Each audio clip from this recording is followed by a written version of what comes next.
for your leadership. The wife of human rights lawyer Gao Zhizhang. Gao, as we all know, has suffered unspeakable torture and gross mistreatment at the hands of the Chinese Communist Party. Zheng Hu testified twice at hearings that I chaired, in 2012 and again in 2014, and she talked about the horrific ordeal that he was suffering. It began in 2005, as she said, because he defended Christians and Falun Gong practitioners and other persecuted groups. She said, and I quote, in September of 2007, Gao Zhizhang wrote an open letter to the US Congress in which he exposed the human rights abuses of the Chinese Communist Party.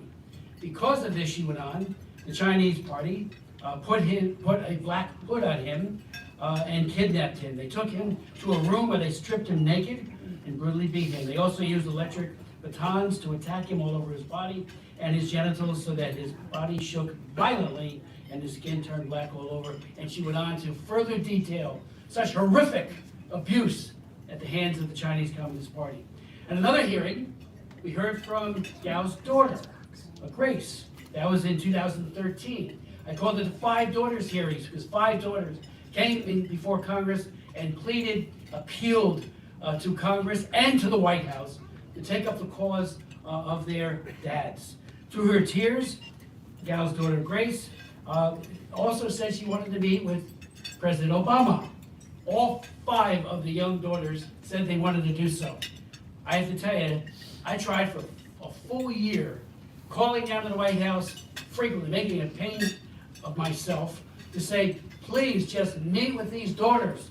They have said to me, and they said it at the hearing, that Barack Obama has 2 daughters. As a father of daughters, he'll understand. And then when he talks to Hu Jintao, he can talk as a dad. We could never get that meeting. That underscores part of the problem in Washington, where lip service is paid to human rights, but not enough follow-up is done in order to pursue it, unlike Sam Brownback, who did an unbelievable job. Yesterday, as we all know, the Biden administration announced a diplomatic boycott of the 2022 Winter Olympic Games. Rather than, which is a step, rather than quoting this, I think we should recognize it for what it is. It is weak. This is a genocide that is going on right now in real time against the Muslims, the Uyghurs, in Xinjiang, and we need to speak out so much stronger. Going back to 2018, Senator Mark Rubio and I wrote the International Olympic Committee and said, move it, find a different venue where peace and democracy flourish. And our questions and our appeals went totally unheeded. We held hearings on it. Sophie Richardson was at our hearing just a few months ago in the spring, in which we made, and I chaired it, it was the Tom Lantos Human Rights Commission, a strong appeal for direct action. You know, when the IOC awarded it to Beijing, Kazakhstan got only 4 votes less than China. There could have been a much more concerted effort made to move the Olympics to a venue where freedom and democracy are flourishing.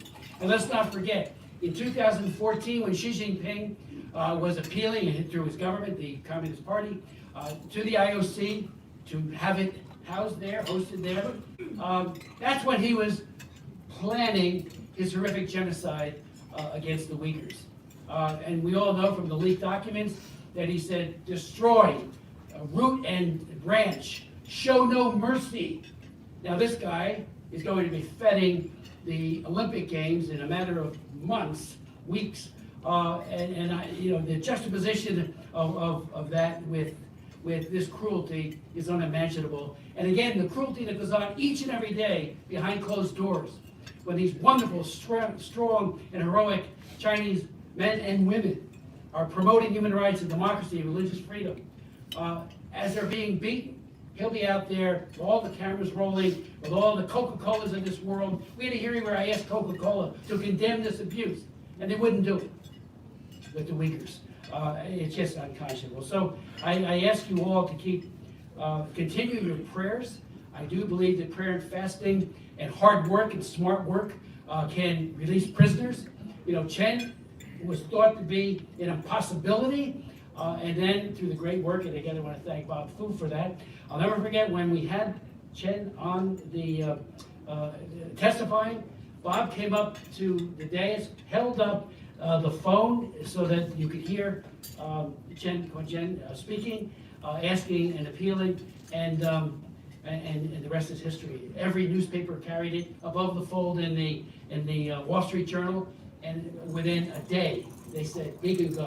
Let him out of here. Of course, human rights and religious freedom advocates want to stay in China. They want a free and pro-democratic China, and that is the goal. And someday, I truly believe that future generations of Chinese and everyone else in the world will look back on these brave individuals and say, that's why we're free in China, because of the sacrifices that they made. So thank you, and God bless you all.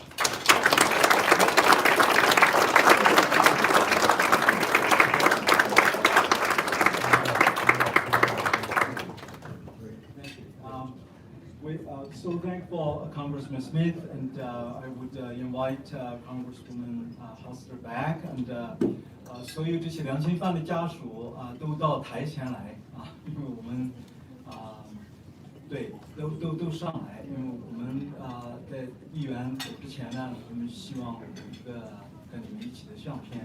Yeah. So member of those families of prisoner of conscience, please come forward.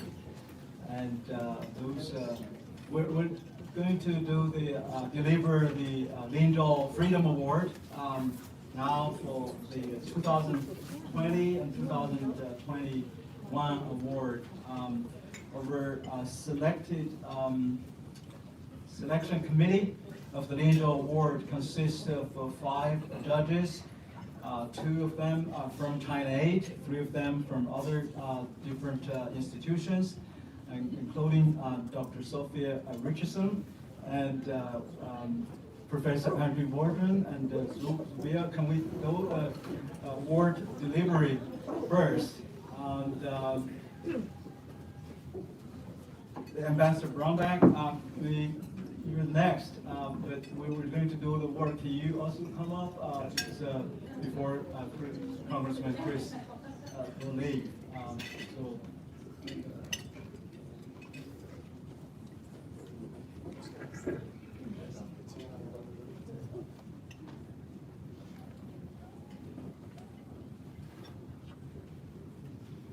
I also recognize some of the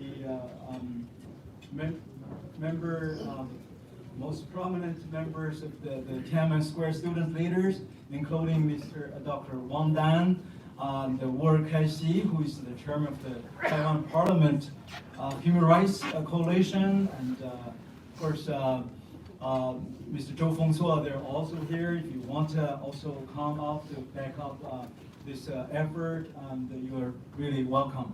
So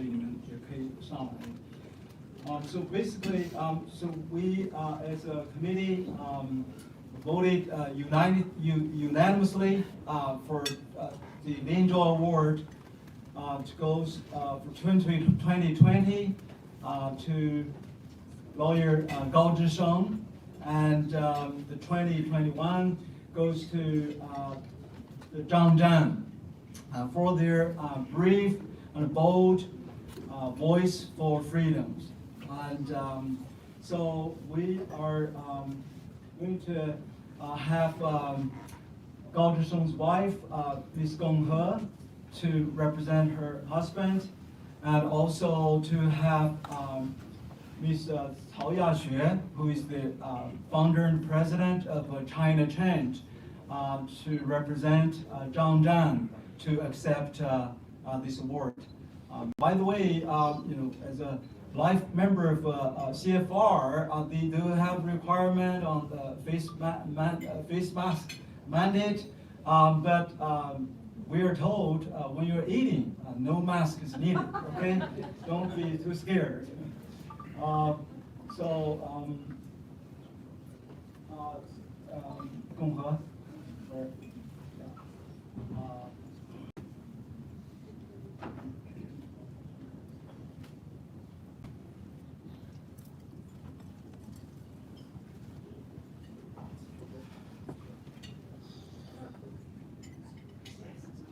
Sam,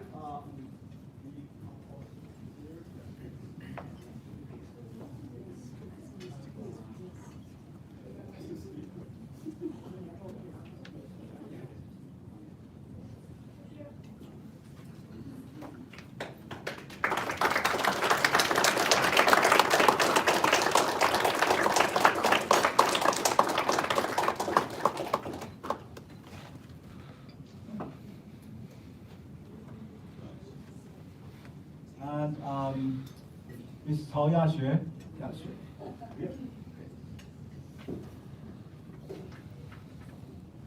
Represent Zhang Zhan.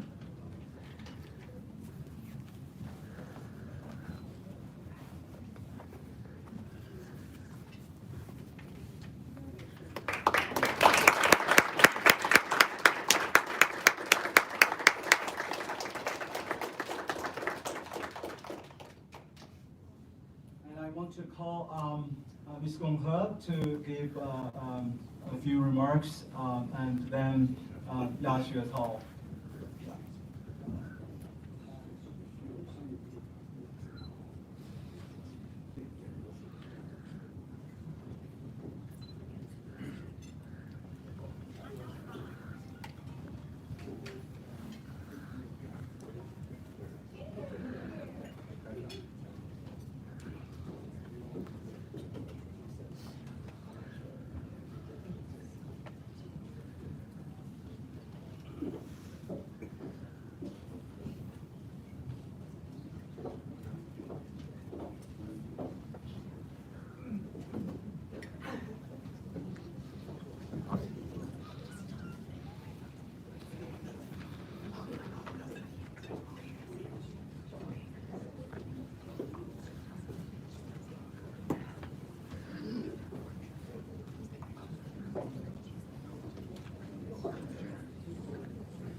正值呢12月10号，国际人权日即将到来，更感谢大家对中国人权事业的关注及对我对高盛本人的支持。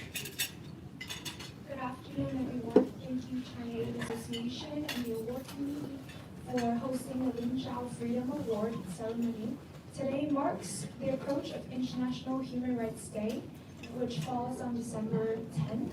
Many thanks to everyone's continuous concern and support for my husband, Gao Zhisheng, and the progress of China's human rights.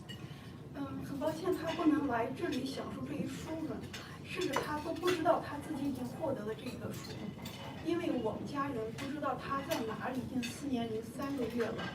林昭自由奖的颁奖主办单位对高盛的这份嘉奖有着重要的现实意义。这是对当代中共暴政之下不屈不挠的坚持为社会正义的勇士的鼓励和褒奖，也是同时对我们家人的极大安慰。在此，我深表感谢。I apologize that he cannot be here to enjoy this honor, and regret that he doesn't even know that he himself has received this special honor, because our family doesn't know the whereabouts of Gao Zhisheng for 4 years and 3 months now. 高志生虽然是中华人民共和国合法的公民，但这一次呢，他没有受到中共政府呢对他任何的指控，家里人呢也没有收到任何公安机关出的任何居家居住的通知，但就是这样生死不明、杳无音信，在一个高度集权的独裁国家，在一个装有世界上最多的摄像镜头的国家。作为中共层层看管的人，我先生居然就这样在人间消失了4年零3个月。Gao Zhisheng is recognized as a legal citizen of the People's Republic of China. This time he was not charged officially by the Chinese government, and my family did not receive any notice of arrest or detainment from any law enforcement. He was, however, forcibly disappeared for 1,577 days. To date, his fate is unknown, and there are no information on his current conditions. In a totalitarian country, one with the most surveillance cameras, and as someone who is monitored by the CCP higher-ups, my husband just vanished into thin air for 4 years and 3 months. 高盛律师从2005年开始，为代理基督徒、代理闪笔邮填案和法轮功修炼者案， 2004年、05年，他3次发出给中共高层的公开信，要求停止对法轮功修炼者迫害。Since 2005, lawyer Gao Zhisheng has represented cases of Christian rights protections, the Northern Shaanxi oil fields case, and Falun Gong practitioners. From 2004 to 2005, he has sent 3 open letters to the paramount leader of China requesting an end to the persecution of Falun Gong practitioners. 在2006年8月15号，高志胜被警方绑架。同年的12月22号，以煽动颠覆国家安全罪判刑3年，缓刑5年，剥夺政治权利1年。在缓刑期间呢，他多次假释总统复刑。高志胜在5年的缓刑期间，那次的失踪最长达21个月，于2011年底被送往新疆沙雅监狱服刑3年，直到2014年8月17号在刑满释放。On August 15, 2006, the police abducted Gao Zhisheng. On December 22nd, the same year, on the charge of inciting subversion of state power, Gao was sentenced to 3 years in prison and deprived of political rights for a year. At the time, he was already missing for 21 months. At the end of 2011, he was sent to Shaya Xinjiang prison to serve his 3 years sentence, and was there until he fully served his sentence on August 7, 2014. 高志胜长期受到了单独的关押，各种虐待和骇人听闻的酷刑，满口牙几乎所剩无几。出狱的时候呢，是架着出的监狱。家人在这3年期间只获准了2次探视。高志胜出狱后，一直被软禁在陕北的小山村，在几乎摧残的所剩无几的情况下，仍不允许他看牙医以及就诊。在被限制人身自由情况下，他仍然为中国人权受迫害案撰写了大量文章及出版了2本专著，其中为709群体写过多篇的文章，比如写在709事件的2周年日记，全人类正义力量合力促中国释放王全璋，黎明前黑暗的人权困境。Gao Zhisheng was subjected to prolonged solitary confinement, various forms of abuse, and appalling torture. His family was only approved twice for visitation during those 3 years. He was close to being carried out of the prison because he couldn't walk properly when he was first released. After he was released, he had been under house arrest in his older cave home in a remote village in northern Shaanxi. Even though a majority of his teeth were destroyed, with only a few of them intact, he was still prohibited from visiting any nearby hospitals for dental treatment or for any medical care. 波飞熊愿望背后的地狱图景，以及2016年的人权报告等等，他的2本专著《2017年起来中国》和《中华联邦共和国宪法草案跟限制思想》。Under the circumstances of restricted freedom, Gao still penned many articles for those whose human rights have been violated, and also published 2 monographs, among which there are several articles written, such as The Possible Fate of Lawyer Wang Quanzhang, the 2nd anniversary of the 709 crackdown, and The Righteous Forces of All Mankind,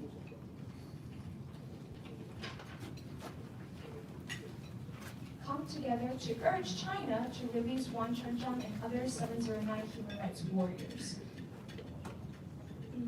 高志胜每次强制失踪，中共当局他都习惯性不给家人任何的消息，甚至声称不知道。正如大家所知，最后事实证明人就在他们的手里。中共政府的目的就是迫使他晋升，因为他们惧怕高志胜为社会正义发出的声音，他们更惧怕高志胜为民主事业写下的文字。Every time Gao Zhisheng was forcibly disappeared, the Chinese Communist Party authorities not only refused to give any information to his family members, or even claim that did not note the matter. As everyone knows, the facts were proven that he is indeed in their hands. The purpose of the Chinese government is actually to force him to be silent because they're afraid of Gao Zhisheng's voice for social justice. And they're even more fearful of Gao Zhisheng's written words for the cause of democracy in China. 今天我在这里大声疾呼，虽然高盛被失踪、被晋升，这恰恰证明了中共的虚弱。我们相信中共当局继续维护独权专制统治，那么像王炳章、邵仲国、高志胜等这些永盛的反抗精神就永远不会的消失。Today, I'm here to loudly speak out. Although Gao Zhisheng is missing and silent, it indicates the weakness of the CCP. I believe that as long as the Chinese authorities continue to maintain their dictatorship, there will be warriors like Wang Bingzhao, Shao Zhonggao, and Gao Zhisheng, and their spirit of resisting the authoritarian regime of the CCP will never disappear. 十几年来，高盛总是不放过任何机会为受迫害人发声，并以他的亲身经历讲述着中国人权的现状。他希望越来越多的人能认识到建立民主宪政社会的重要性，并且呼吁更多的人加入到反抗中共专制、争取人权的行列中。这符合每个人及其子孙后代的福祉。For more than 10 years, Gao Zhisheng has always grabbed onto any opportunity to speak up for the persecuted and use his personal experience to tell the harsh human rights situation in China. He hopes that more and more people will realize the importance of establishing a democratic constitutional society and calls on to more people to join the ranks of resisting the CCP's dictatorship and the fight for human rights. This is for the well-being of every single person and their descendants. 争取人权自由是人之本性，生生不息，代代不止。不自由，勿宁死。这便是高知生们在困境中仍然不屈不挠地坚持的伟大价值的所在。这也是国际社会力量坚定地支持中国人民争取自由的民主价值所在。Fighting for human rights and freedom is the nature of human beings. It is everlasting, prosperous, and goes on for generations. Give me liberty or give me death. This is the great reason by which Gao Zhisheng has held on to in difficult fights, and it is also the reason international justice continued to firmly support the Chinese people in their struggle for freedom and democracy. 非常感谢在位的嘉宾一如既往的支持高志胜，寻找高志胜。我想呢，希望就是说通过国际社会力量吧，能给中共施加压力，让交出高志胜到底在哪里，让高志胜回家，让他自由。Thank you to all the distinguished guests that are present today, and thank you for your continued support for Gao Zhisheng.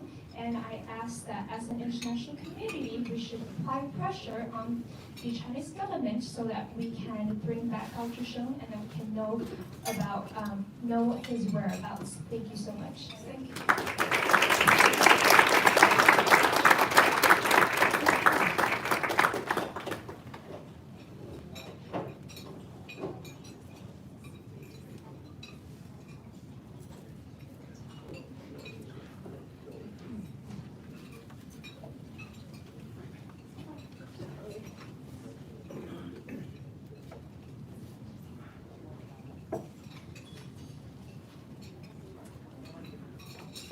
Enjoying your lunch, ladies and gentlemen.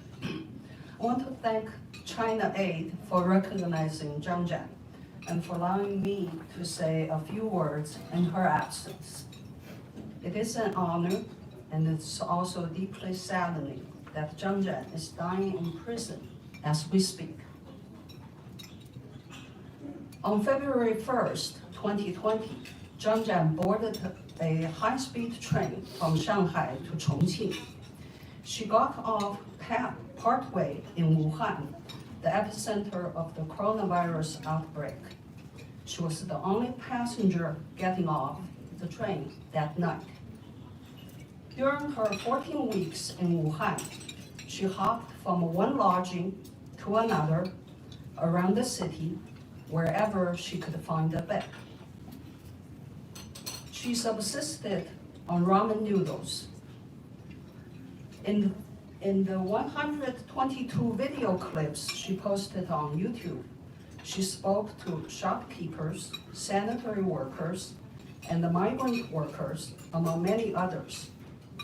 She rode a bike all the way to the infamous Wuhan lab on a rainy day. It was locked and deserted. The off-white building of the lab where the gain-of-function research had supposedly been conducted was shrouded in a haze in the distance. She visited a cremation facility one night. Standing on the sidewalk, she recorded the eerie blue light on the walls and the figures in full protective gear going in and out of the building. She visited a cemetery where she learned from a woman selling incense and the paper money that families who came to bury their loved ones were kept under strict watch of uniformed and plainclothes police. They were not allowed to make noise, nor allowed to whisper to each other as they buried the deceased. Zhang Jian went on to detention centers looking for the whereabouts of Feng Bing, another citizen journalist who was detained in February. When she asked the security guard questions outside the residential compound, she received a death threat. "I'll beat you to death," the guard said to her. Sometimes she roamed the empty streets of Wuhan, speaking into her camera. She criticized the tyrannical lockdown and the mandatory health pass, characterizing the relation between the people and the government as a, quote, cover-up on one hand and the use of force on the other, unquote. Her experience in Wuhan only solidified her beliefs in free speech and transparency. The rest of the story we already know. She was arrested in May 2020 and sentenced to 4 years in prison last December. She has been on hunger strike since June 2020. She has lost half of her body weight, was tied to bed and force-fed. According to the latest report from about a month ago, she could not walk without 2 people propping her up. She is dying behind the bars in Shanghai women's prison. I believe, just coincidentally, it's the same prison that Lin Zhao was imprisoned several decades ago. I confess, I don't understand Zhang Jian. I don't understand her resolve with which she has protested the unjust persecution against her and what she stands for. For most of us, to live free or die seem to have become a slogan. But for Zhang Jian, clearly, it's a practice. However, the point is not whether you and I understand Zhang Jian or not. The point is to ask ourselves this question. If the rest of us had 1/10 of Zhang Jian's strength and determination to stand up to the totalitarian regime in China, what difference would have been made? What a different place would we be today? Finally, I want to make an appeal to President Biden. Please speak to Xi Jinping and demand that China release Zhang Jian immediately.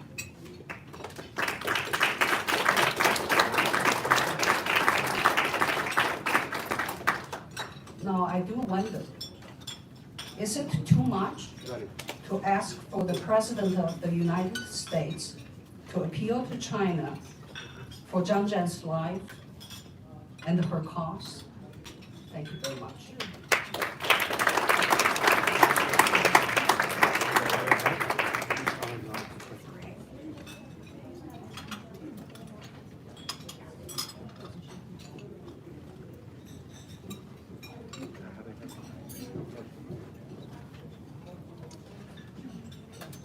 Thank you, Yaxue and Donghe. Well, I think your voice is being heard, will be heard. Our next speaker, I have to apologize to Ambassador Brownback because of the time delays. And we move up for acting principal Deputy Assistant Secretary, Scott Busby, a very good friend of mine, and also a champion for freedom for many decades. Scott has been working at the Bureau of Democracy, Human Rights and Labor at the State Department, and oversees the Bureau's work on East Asia and the Pacific, the Western Hemisphere, business, human rights, and human rights-based sanctions. 我们一起来欢迎助理国务次卿这个 Scott Busby. Welcome, Scott.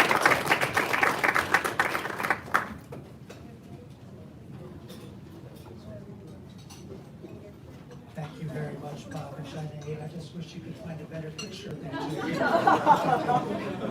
No, Bob, it's a true honor to be here, not only with you, not only with Ambassador Brownback, Congresswoman Hartzler, and Congressman Smith, with whom we work closely on these issues, but to be with the family members of the human rights activists on the ground who are truly trying to make a difference in China. It's very, very inspiring to be here with you. Your sacrifices and the sacrifices of your loved ones will not be in vain. We will do our best to work with them and to work with you to improve the human rights situation in China. I'm very grateful, Bob, to participate in this event honoring specifically citizen journalist Zhang Zhang and lawyer Gao Zhisheng with the Lin Zhao Freedom Award. The PRC government for years has relentlessly harassed and threatened human rights defenders and activists of all ethnicities, nationalities, and religious backgrounds at home and abroad, and continues to do so. The United States remains deeply concerned by the broad restrictions on human rights across the PRC that result in the targeting of lawyers, journalists, activists, and members of religious and ethnic minority groups, including Uyghurs and Tibetans, as we will hear on the first panel. The Biden-Harris administration has made its views clear about China's human rights situation. Beijing continues to commit genocide and crimes against humanity in Xinjiang and other human rights abuses.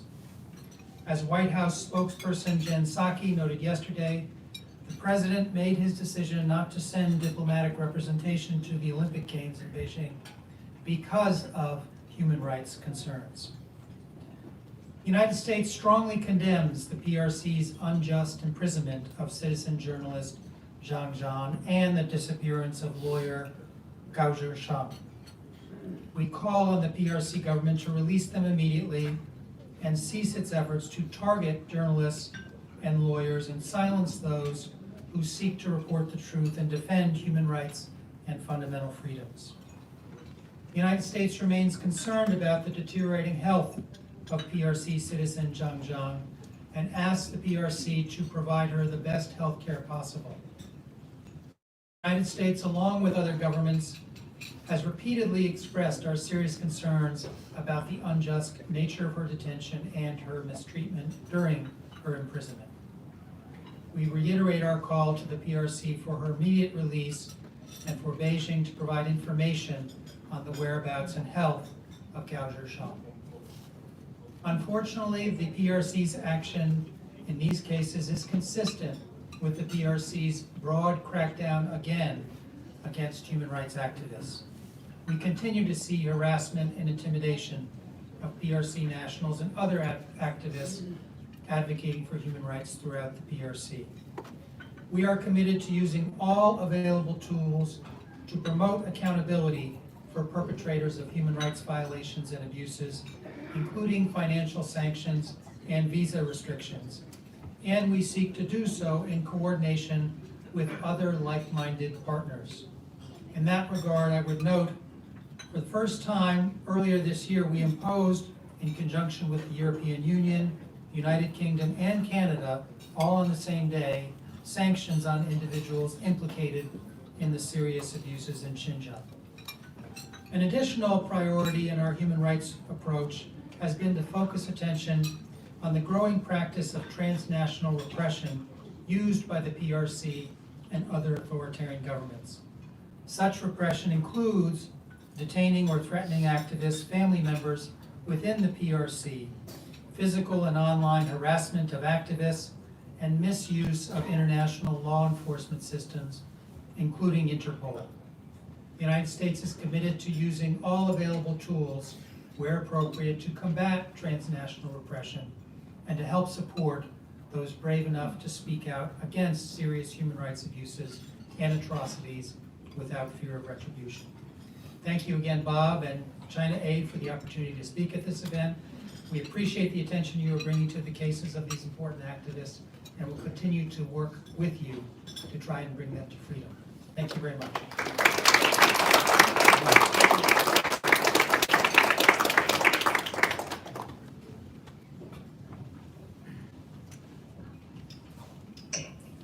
Thank you, Scott, for coming over on behalf of the State Department and the Biden administration. We have heard lots of the voices already. I think, as we said, from the title, it's called Crisis Demands Action. Now, we should have some action part. I want to call on Ambassador Brownback and the representative of Congressman Frank Wolf. Unfortunately, Congressman Wolf, due to a scheduling reason, he sent his grandson, Caleb, to come over to read a statement. Then I would invite Ambassador Sam Brownback. So, Caleb, come over on behalf of Frank Wolf.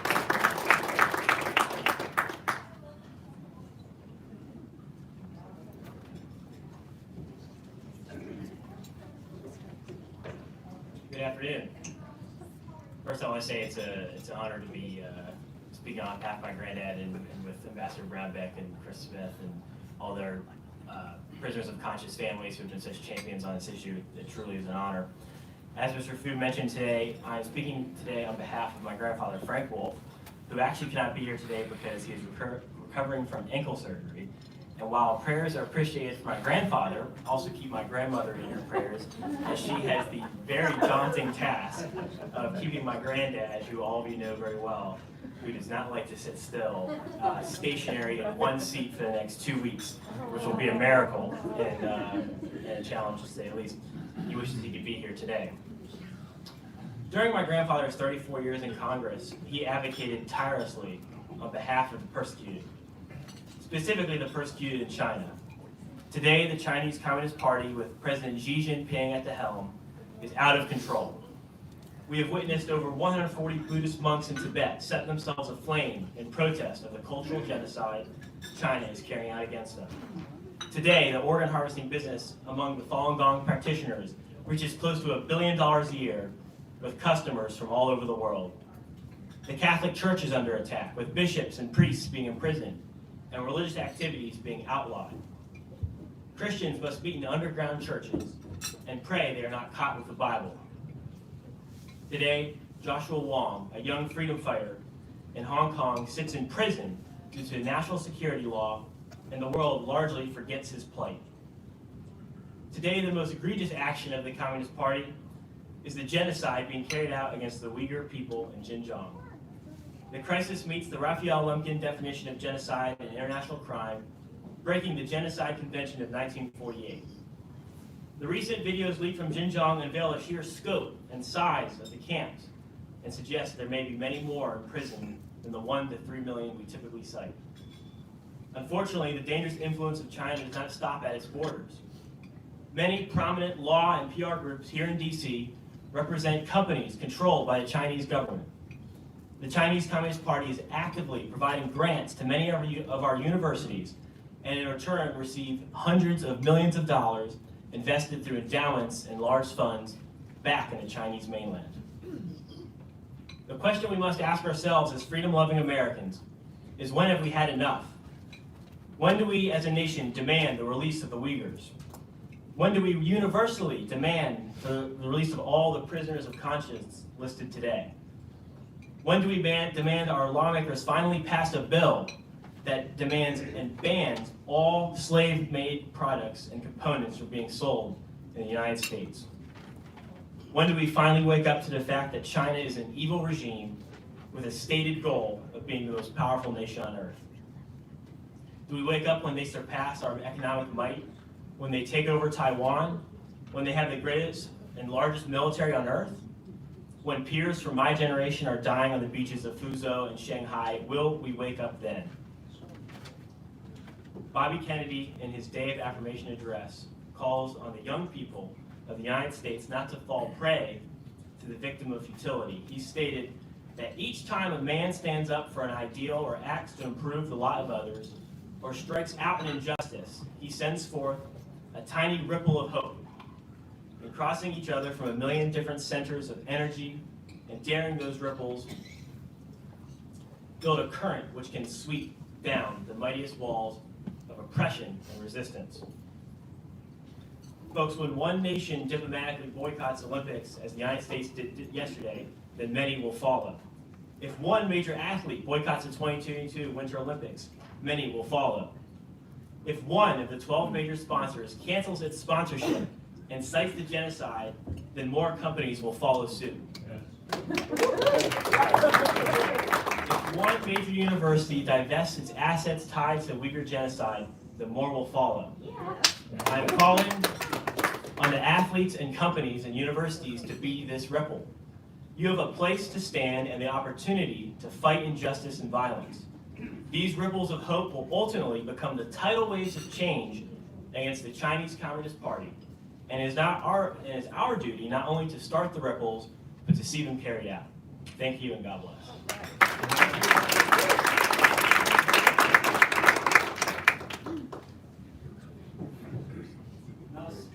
Let's welcome our good friend to the Human Rights and the Global Religious Freedom Ambassador and former Senator, Governor, and really the honorable sanctioned hero by the Communist Party, Ambassador Chen Guangchong.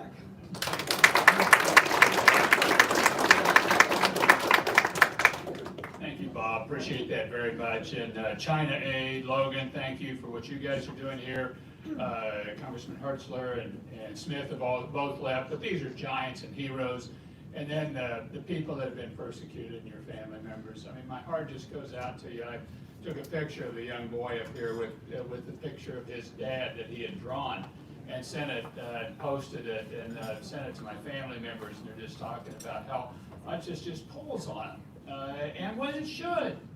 It should. You've got this powerful nation that's persecuting its own people for simply standing for freedom.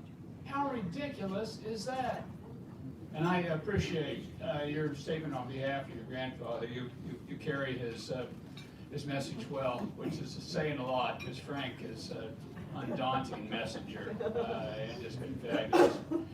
So we talked about recognizing what's taking place. I'm going to ask you for action. We're announcing today, I join with many others today, calling for an advertisers' boycott of the Winter Olympic Games unless China announces today they will close the Uyghur concentration camps and release a list of 18 prisoners of conscience that we are presenting. So let me be clear with what we're asking for here. We're asking these Western advertising companies to stand with us for freedom. and say to the Chinese government, announce a day you are closing these concentration camps of the Uyghurs. And if you do, we go ahead and advertise. If you don't, we are pulling our advertising from the Winter Olympics. We need to do this. I think it is absolutely ridiculous that Western companies that treasure human rights would financially support a regime while it conducts a genocide. They're doing a genocide, and we've got Western dollars flowing in to support the regime. This is ridiculous. These companies should use their financial leverage to free people, not to enslave them. I applaud the World Tennis Association for standing up to the Chinese Communist Party. Now, one of the Chinese tennis stars is still not really heard from. I mean, at least they're saying she's heard from, but I don't believe what they're posting. But at least the World Tennis Association said, we're pulling our activities, our events from China when this regime operates this way. I call on the NBA to do this. I call on other groups to stand up to the Chinese Communist Party. If the United States or Western government did anything like what the Chinese Communist Party is doing, these groups would be all beside themselves complaining. Why not about China? Why not? Is the money that dear to you? Is it that important to you that you won't do it? Follow what the Tennis Association has done and stand up to the Chinese Communist Party. May the rest of us be as principled as the WTA. I want to read this brief statement. We've got a number of people that have signed on them, and if you haven't, I want to invite you to sign on with it today. We, the undersigned, ask the Olympic sponsors of the Beijing 2022 Winter Olympic Games in China to secure from the Chinese government a firm date by which they will close the concentration camps in the Uyghur region and release the following prisoners of conscience. We've got a list of 18 on this letter. If the Chinese government will not provide a specific date when the camps will be closed and these individuals released, then we call on the Olympic sponsors to withdraw their advertising and sponsorship of these Beijing 2022 Winter Olympics. That's the letter. We're releasing it now as of today, and the sponsors that are those people that have signed on to it, we invite others to join in this letter and to put pressure on these advertisers. Either get the concentration camps closed or pull the advertising dollars, period. It's time to choose.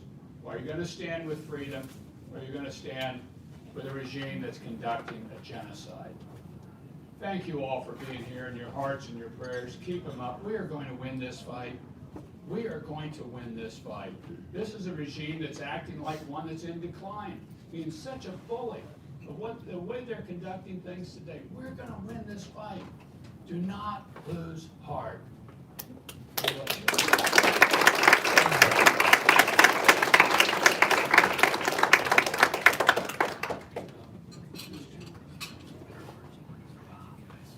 All right, everyone, thanks for bearing with all the speakers. But this next one hardly needs an introduction in the space that everyone works in. Chen Guangchong is a self-taught lawyer who has defended the rights of farmers, people with disabilities, and women subjected to abuse. As a result of his human rights activities, he was imprisoned in 2006 and then held prisoner in his home on his release until 2012, when he escaped house arrest and found sanctuary in the U.S. Embassy in Beijing. Much of his story was told by Congressman Chris Smith earlier today. Currently, he holds a position at the Catholic University of America, where he remains outspoken on human rights issues in China.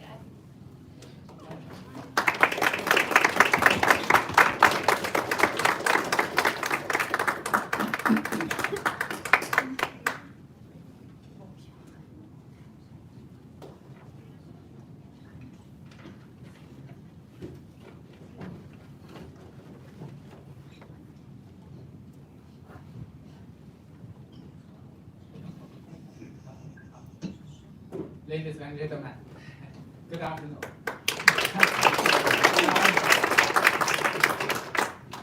I'm a troublemaker. I think you know that, right? Yeah, I'm fortunate, you know.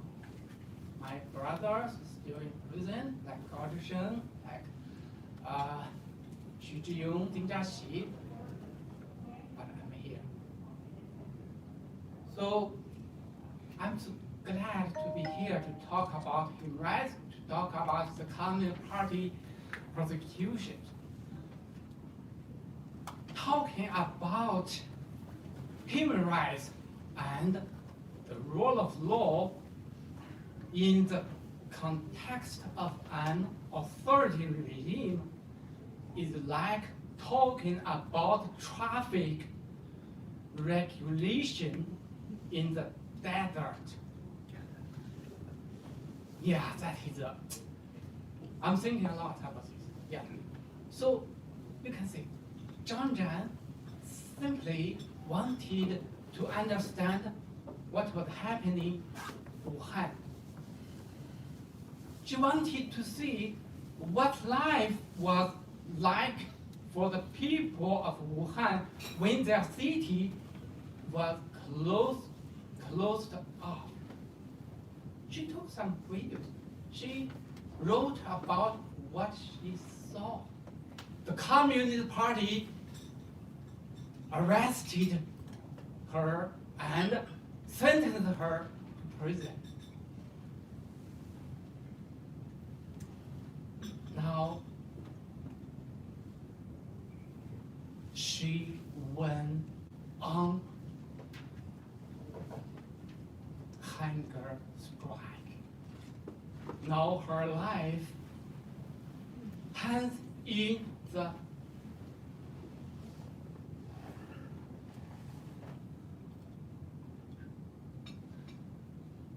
So, you know, I understand a lot about her. I read a lot of videos. She used her life in exchange for the truth. But the truth had still not come out. Unfortunately, democracies have already given up on the search for the origins of pandemic. But those who created the coronavirus must be punished.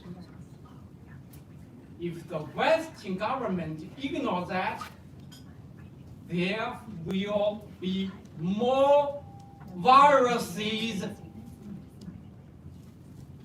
will come here after this one.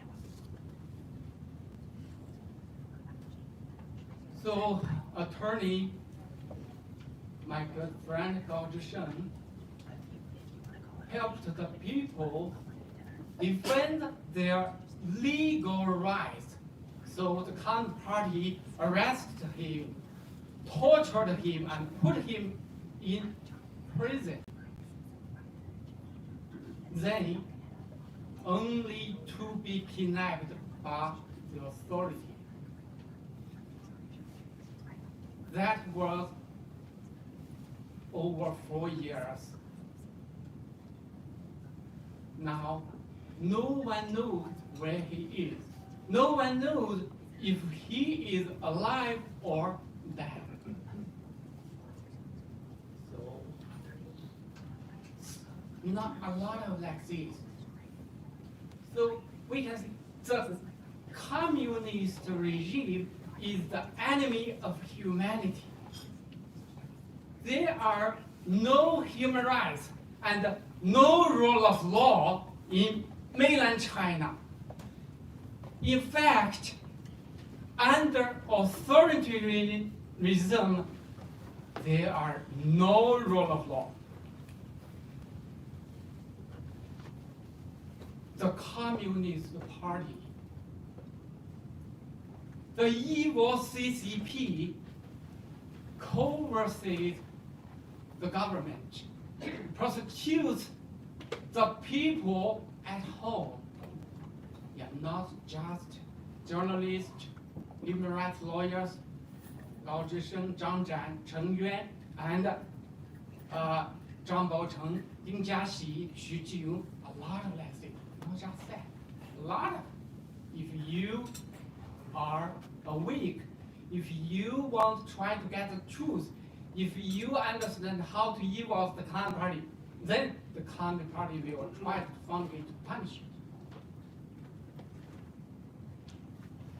So I think we stand here. We can use different way to against the Communist Party. Not the China Party not just prosecutes their own people abroad. The CCP upsets global order and security.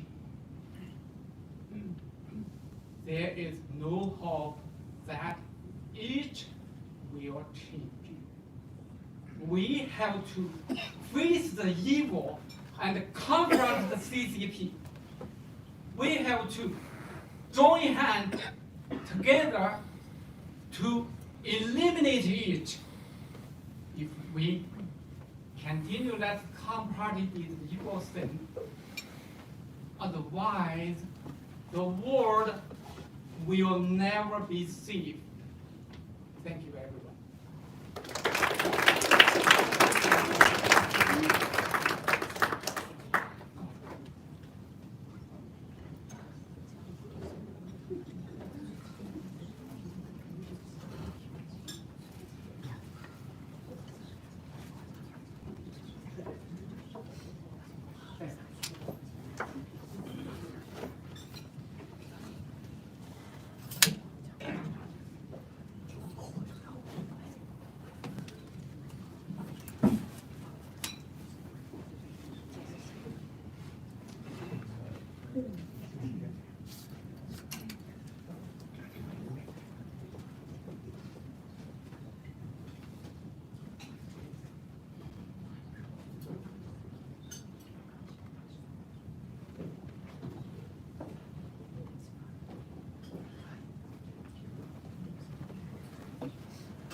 Hello. Hi. Wonderful. So, again, thank you, Bob and China Aid for having this wonderfully important event. It's great to be here in solidarity with family members of those who are imprisoned or disappeared in China. It's just an honor. It's an honor to be here as well with my colleagues. So Sophie Richardson, who is the China Director of the Human Rights Watch, I'm sure many of you know her. I've seen her writings, and Pierre Tokoke, who is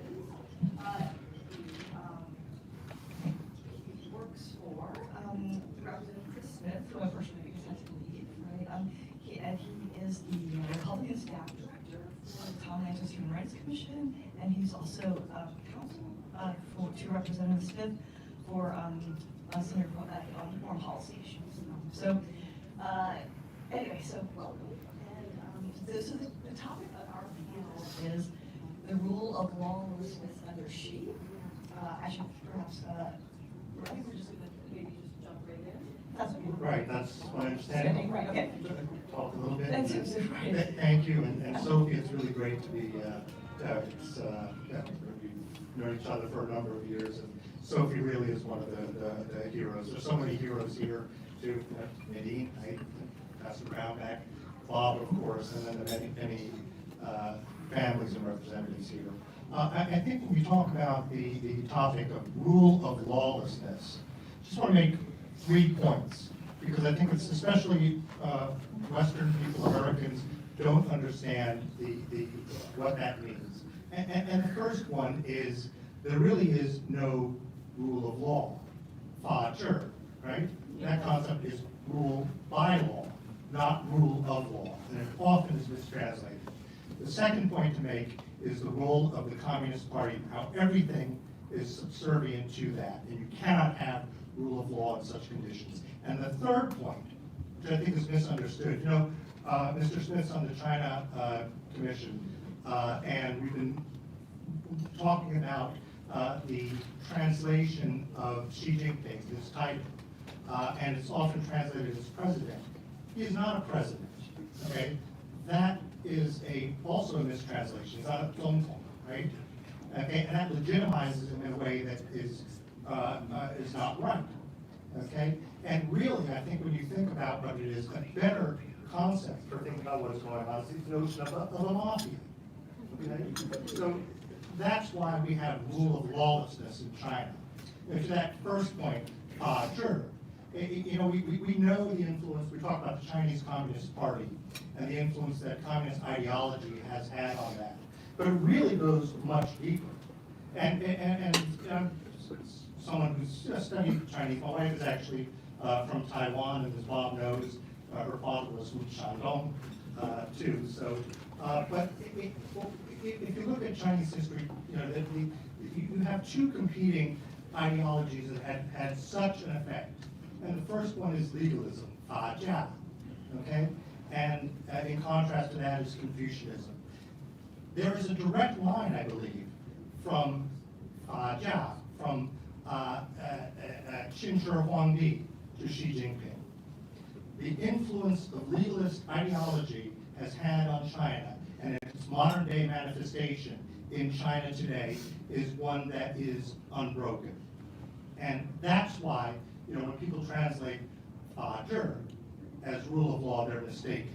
In 2014, when the plenary session of the Communist Party talked about what all the American newspapers, all the English language papers translated as rule of law, that's incorrect. It's rule by law. It's the use of law to force people, all these political prisoners, all these testimonies that we've seen here, that is not rule of law.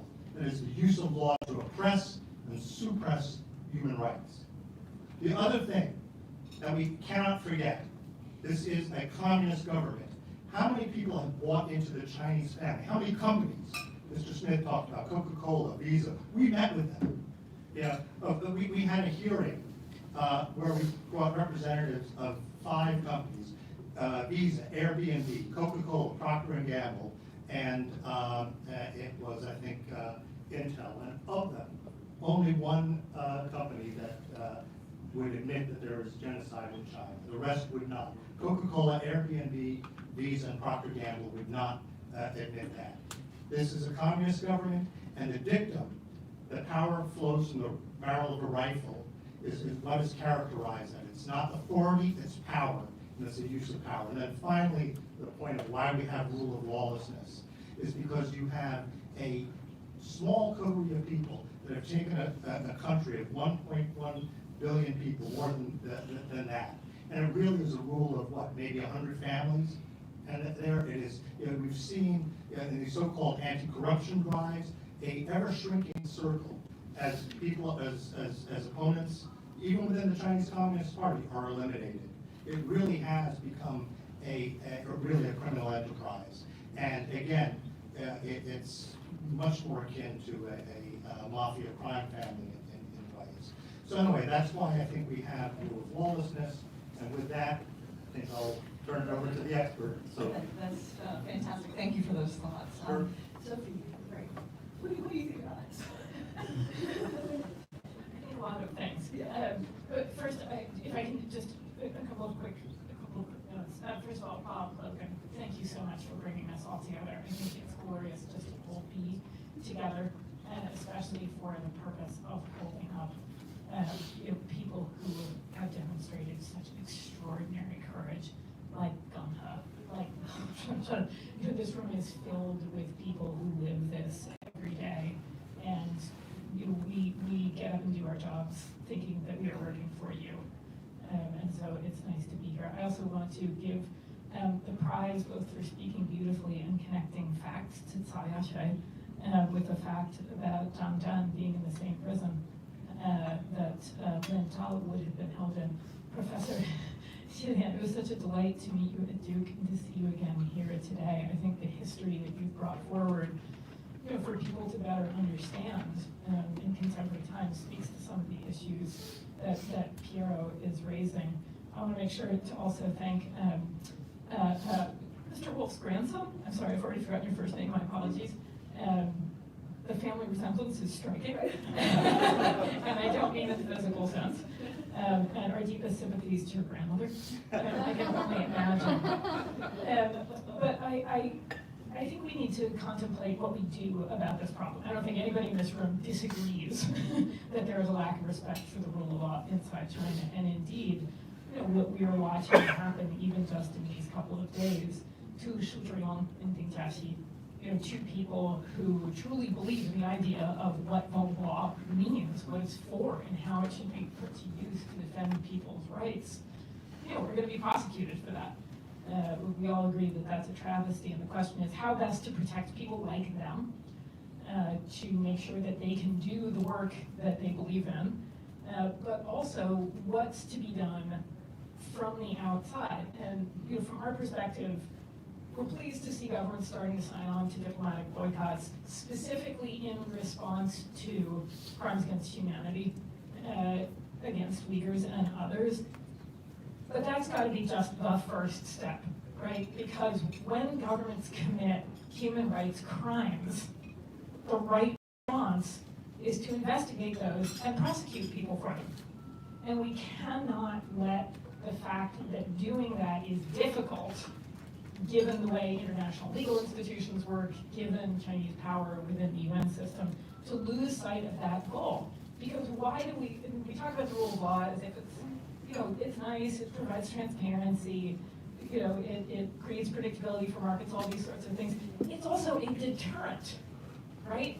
We don't go out and write the law because we think we'll get in trouble for it, right? It is the way you keep people from doing bad things. And in my view, every day that goes by when the people who are responsible for everything from crimes against humanity targeting Uyghurs to the prosecution of somebody who was just trying to share information with other people peacefully is a day that emboldens the authorities in Beijing to keep conducting themselves in that way. The other piece of the puzzle I just want people to keep an eye on, it's important to us, may not be to others who get that, is to watch what the Chinese government is trying to do to weaken international human rights law and human rights institutions. This is a real problem. It's Byzantine. It's a little bit boring sometimes. And it can be hard to track, but I don't want to wake up a decade from now to realize that the Chinese government has effectively gutted the International Covenant on Civil and Political Rights or rewritten the Geneva Conventions. And all of the pathologies indicating that that's happening are already there, and that's an important front to push back on too. Great, thank you, Sophie. Very important points for sure. I wonder if I could ask you, Piero, about how might we use the upcoming democracy and also upcoming International Human Rights Day to press for change? Right. Well, no, I think those are good questions. And one thing about the Democracy Summit is the inclusion of Taiwan, the Republic of China, and the exclusion of the Republic of China. And that speaks volumes. And I know we have Wu Kai-shi here in the audience, so there he is, and who, one of the Tiananmen protesters, but also someone who represents the Human Rights Commission in Taiwan, the legislative yuan there. So that, I think, is very significant, and the contrast between what has evolved in Taiwan. I spoke a little bit a moment ago about legalism and Confucianism, and there is this, I think, broad humanistic strain in the Chinese tradition too, the Confucian one, that is benevolent. And that in many ways, I think, has also given rise to a Chinese type of democracy. Chinese democracy is not just an album by Guns N' Roses. It's something that is it is very real, and we see it in Taiwan. That's the first thing. The second thing, because you mentioned Human Rights Day is coming up, and December 10th. When we talk about this, China tries to denigrate the whole concept of human rights, but there is in the Chinese tradition, there is a concept of the natural law, the Tao that's written in the hearts. And over the centuries, we talk about the Confucian Martyrs. These were people who spoke truth to power.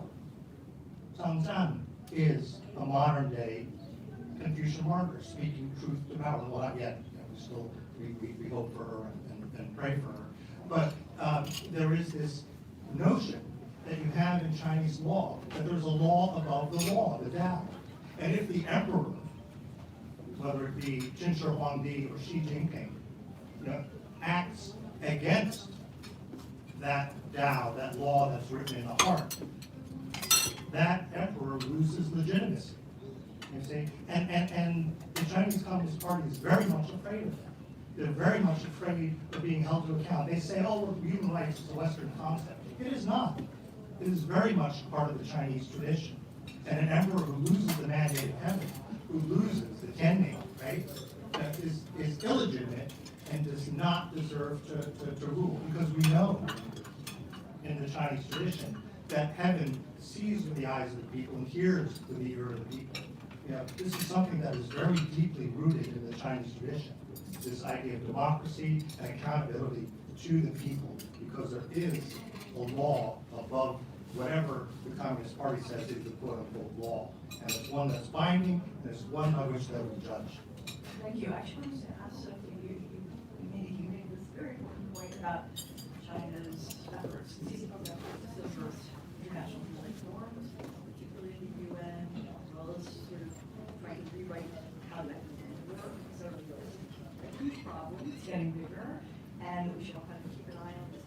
So in 2022, the Chinese government should be facing one or two or maybe 3 reviews under their the three bodies for which they have ratified the convention and the ICSCR and the Convention on the Rights of Persons with Disabilities. I wonder if you could maybe talk briefly about what we as the international community might do to hold them to account. Well, I think first of all, being aware of them. These are rare occasions when Chinese government representatives are politically, diplomatically obliged to come out into the international spotlight and answer tough questions about their track record on the issues that are under consideration. And it's pretty easy to get lots of different issues raised under these broad treaty body reviews. I think much depends on, I'm happy to volunteer us to help make these reviews kind of more visible outside of the Geneva context. They can be a little bit hard to follow. But we've also been encouraging governments for a long time, and honestly, there should be a canvassing of the people who are sitting in this room, for inputs on the kinds of issues that are going to come up.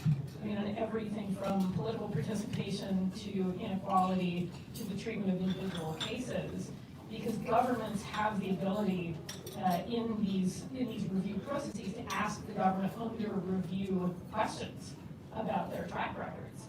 And often, a lot of governments go into these not maybe as well prepared or as armed with really sharp, focused questions as they could. The Chinese government also works very hard to make sure that independent voices can't be part of those reviews. And I think we can help change that too, so that the voices of people sitting in this room, Johar, Wang Gan, tick on down the list. There's huge knowledge in this room. about all of the different kinds of issues that are going to come up, and we would like to see governments make more of an effort to solicit the input from activists and from family members when they're shaping their questions for these debates, and then publicize them.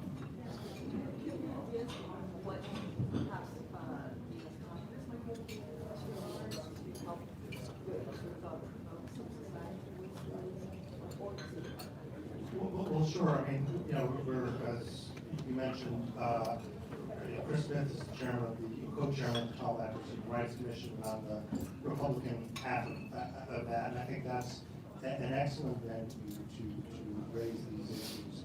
And again, we've had Sophie, as Mr. Smith mentioned, but people of that caliber and quality. So it is a platform at which we can give voice to civil society, as is the China Commission. I also think right now probably the most important legislative vehicle is the Uyghur Forced Labor and Human Rights Act. We have to talk about that. And you know that you know really, and it's been.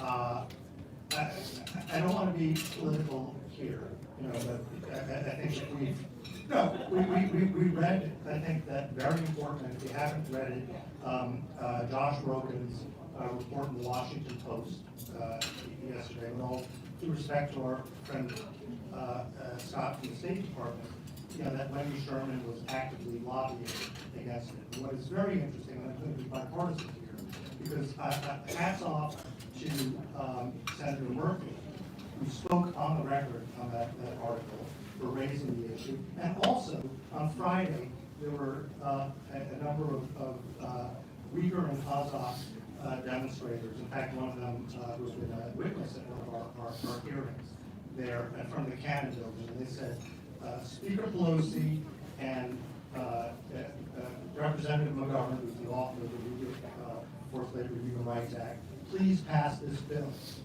And Mr. McGovern, who's the co-chair of the Tom Lantos Commission, to his credit, he didn't run away and hide. He went out there and had his photograph taken with him. So I hope that the dam is breaking here, and that there's now enough pressure. And again, to Senator Merkley and Jim McGovern, who are both co-chairs of the China Commission, their hats off to them for that. So let's bring, let's vote on it. And for those that don't know, why is the Uyghur Forced Labor Human Rights Act so important? It has a very important tool. And it changes the burden of proof for any exports coming from Xinjiang. You now have to show, you have to demonstrate, upon the evidence that it was not produced in forced labor. It's so much of what comes there, from hair pieces and wigs, which is, these are women who's are shorn their hair and worse, to even the red lipstick that is used in so much of the cosmetics that comes from a special pepper there in Xinjiang.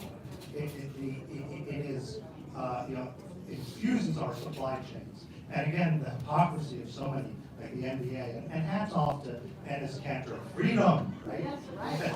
Hats off to him for taking a stand, for speaking with such moral clarity and conviction on that, to the people who write his paycheck, to the NBA, and wish that more would be have that coverage. Right, absolutely.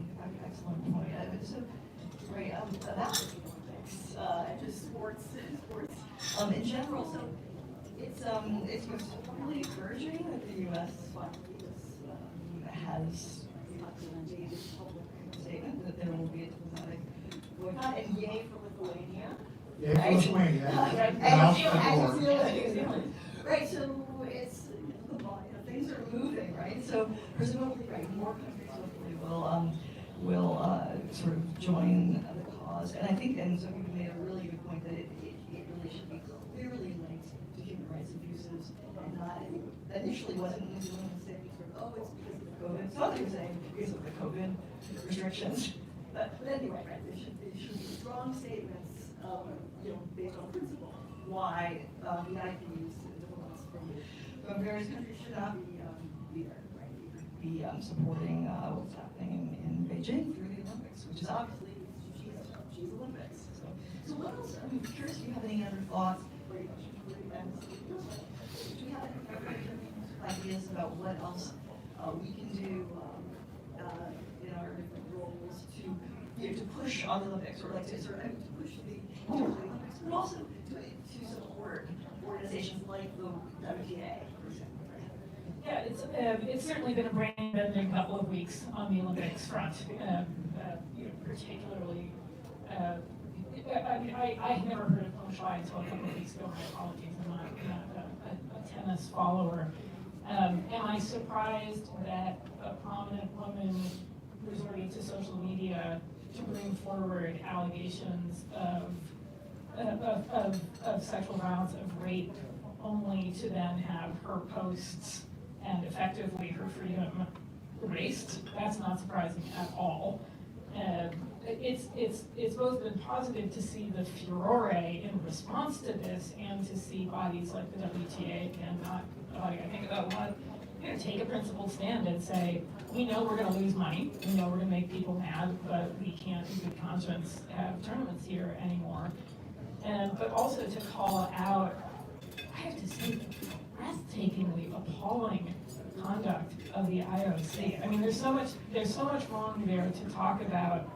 I struggle to get past the fact that not once but twice now, Thomas Bach has chosen, and the IOC have chosen, to publicize confirming dinner plans with Peng Shuai in January or February, rather than talking about her allegations that she's been raped by a very powerful retired official.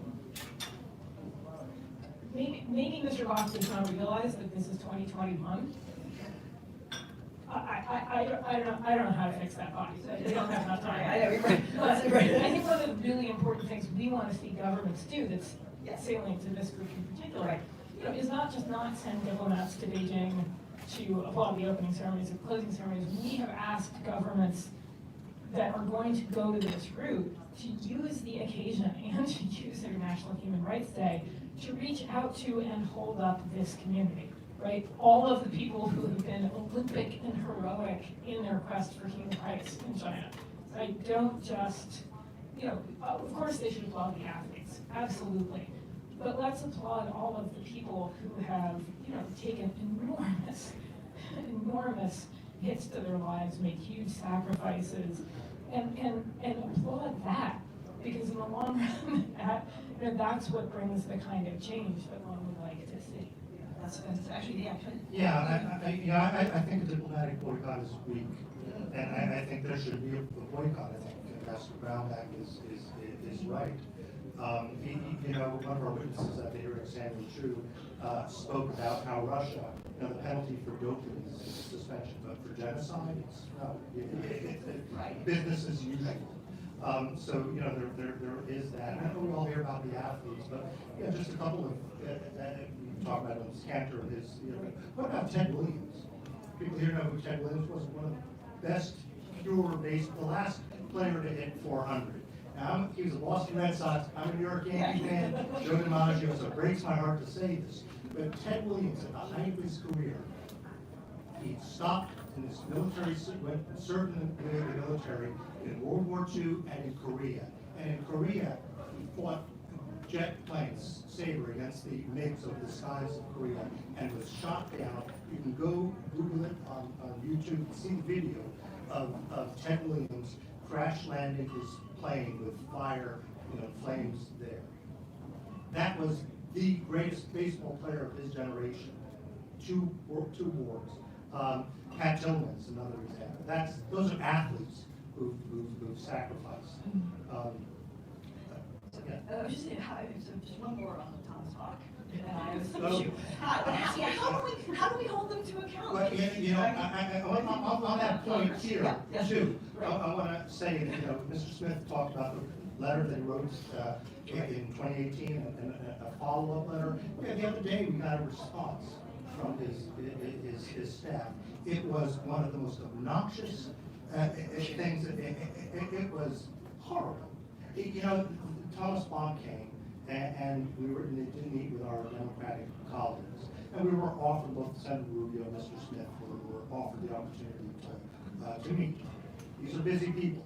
We couldn't meet at that time. We laid out substantive reasons based on genocide. And the response that we got was, well, you know, we came here, and it's a pity that you didn't have see fit to hear our side of the story. What an obnoxious response to a senator and a congressman there. So we will not forget that. And you know, it's just I've got opinions about Just to add to this, you know, certainly I think there's a lot of work to be done and leverage to be had, as Ambassador Brownback was talking about, with respect to broadcasters, the sponsors. You know, no company should want to be associated with them underwriting these things. And you know, we did write to all of the top sponsors back in the spring with a very simple and, in some ways, from my perspective, too gentle but legally well-grounded question. You know, what does your human rights due diligence strategy look like for your sponsorship of these games? You know, how are you going to anticipate risks? How would you deal with them if you come up? None of them replied to us until we were about to go public on this, and then we just got sort of non-response responses. The CECC hearing with the sponsors was, I mean, there was a lot of schadenfreude, I'm not gonna lie. But their answers were absolutely appalling. But I think, you know, the pushback that we've seen, for example, around the Uyghur Forced Labor Protection Act from the business community, you know, the role of sponsors, I think there's a lot more work to be done, you know, in mobilizing consumer opinion, shareholders, you know, and making heads of companies very uncomfortable, if not legally bound in new and different and creative ways. You know, nobody should want to buy products made with forced labor. Nobody should want to see their, you know, their IRAs grow as a result of, you know, the successful sale of technology that's used for appalling repression. And those are very useful avenues, I think, to pursue. Thanks. I think we are close to time. I have maybe one more question. I'm curious if you have, if you can sort of maybe boil down maybe one thing, one change that you think maybe it would like be absolutely critical, or the most important thing to reverse or mitigate. We're coming back to the title of rule of law, right? Coming back to the title of our panel, yeah. Yeah, so when you're faced with lawlessness, how do you react? And I think, you know, again, going from Chinese history, that there's a tradition of sort of non-resistance resistance, or that Wu principle of when you're meeting with oppression and lawlessness, to sort of see, and what's very interesting in China right now, you see things like the Tanping movement, lay down movement, where you just sort of, you drop off out, you know, you just do that. But it's also just, you know, the feng shui and the way women are treated.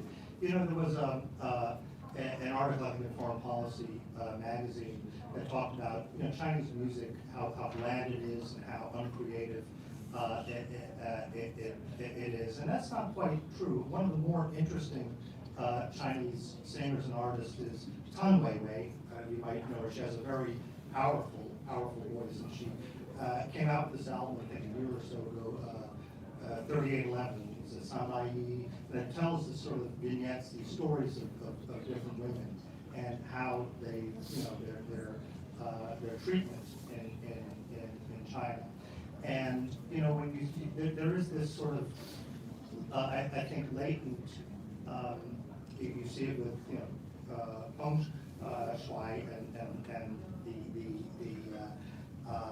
that can really be a movement. It's not necessarily an active movement. Along with this campaign, you know, this sort of this passive resistance. That's always been a source of kind of gentle strength in China's history. And let's see what happens with that. So, Great, thank you so much. So one critical thing that needs to happen in order to reverse the law of the rule of law? Oh, that Chen Guangchong, among others, should be prosecuted. Yes. Okay. Thank you both.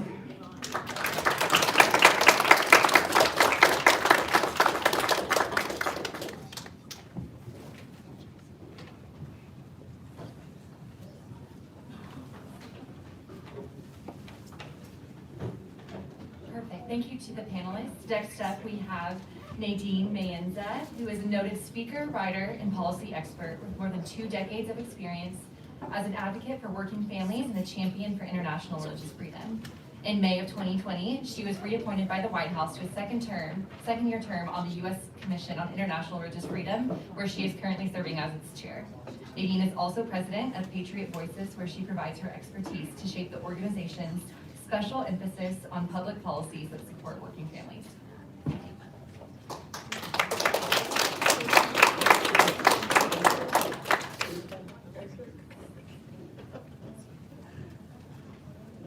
Thank you so much, Bob, and Logan, and this whole community. And Logan, you were right. You said this was going to be sad, but also inspiring and encouraging, and it is. It's both. There's just so many tragedies that we can talk about, so many victims of the CCP and the horrible policies, but also this strength that is just to be admired. And of course, being in the presence of so many heroes is really humbling for me. So thank you for this opportunity.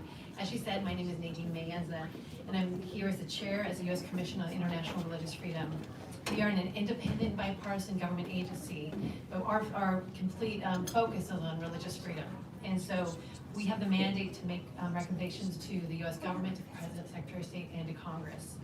And we have 9 commissioners that are appointed by both the White House and the Republican and Democratic leaders in the House and the Senate. So today happens to actually be also the 26th anniversary of the kidnapping of the Panchen Lama. So clearly the CCP has the Chinese government has quite a history of these type of atrocities. And it's wonderful to be here today to honor the countless Chinese human rights lawyers and other rights defenders who have made tremendous sacrifices, as we've heard, for religious freedom, human rights, and the rule of law. Many of these courageous individuals, as we've heard, have faced disbarment, detention, imprisonment, torture, and forced disappearances for their work. Chief among them, of course, we've been talking about citizen journalist Zhe Zhan, who has been suffering from her deteriorating health while in prison, renowned Christian rights lawyer Gao Jixing, who has been forcibly disappeared since 2017, and it was just wonderful hearing from his wife. Lawyer Zhao Jixing has rightly been called the conscience of China and a pioneer of the Chinese rights defense movement. He's received numerous awards and has been nominated 3 times for the Nobel Peace Prize. Despite his rise to prominence, Gao has never forgotten his humble roots. Indeed, his life was fraught with challenges and hardships. Lawyer Gao came from a poor peasant family background and had limited access to education. Through hard work and self-study, he became a licensed lawyer. In fact, he even was recognized as one of the top 10 lawyers in China in 2001. Despite his success, he was determined to devote his legal knowledge and time to helping the weak and needy in Chinese society. His rights defense work included cases involving Chinese house churches and Falun Gong practitioners. Lawyer Gao stood up to the Chinese Communist Party, the CCP regime, and openly called on the CCP to end abuses against the Falun Gong practitioners. The CCP in turn targeted Gao for his religious freedom and human rights advocacy, repeatedly detaining, imprisoning, and torturing him. Years of physical and psychological abuse and mistreatment left him suffering from poor health.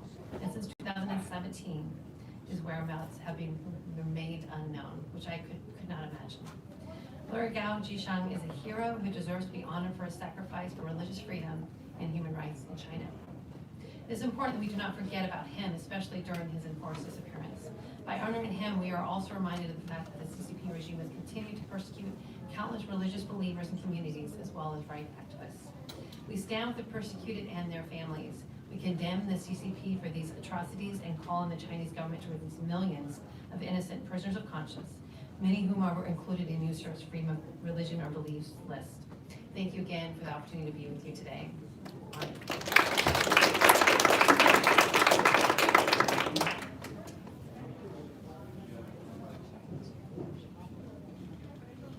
Thank you, Nadine, for your leadership on international religious freedom on behalf of the USER. And we are going kind of back to the order.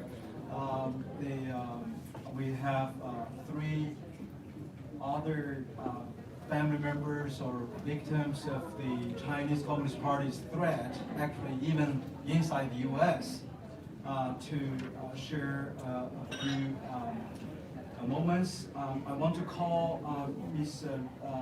Sophia Sheng Chuanluo, and then artist Chen Weiming, then lawyer Chen Jiangang. So all of you, if you can prepare in this order, and let's welcome wife of lawyer Ding Jiaxi and Sophia Luo Shengchuan.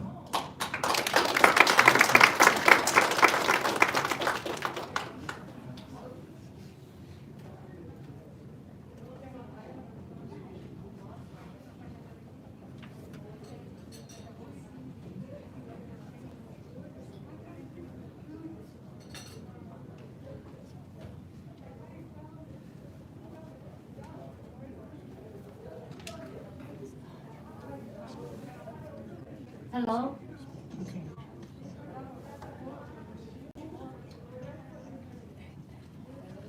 Thanks, Bob and China Aid for me to have this chance to tell you the story about Xu Ziyong and Ding Jiaxi. My name is Sophie Luo. My husband, lawyer Ding Jiaxi. He started to promote the human rights activity 11 years ago, together with Dr. Xu Ziyong. They met together on 2012 and jointly together lead the Chinese New Citizens Movement during 2012 and 2013.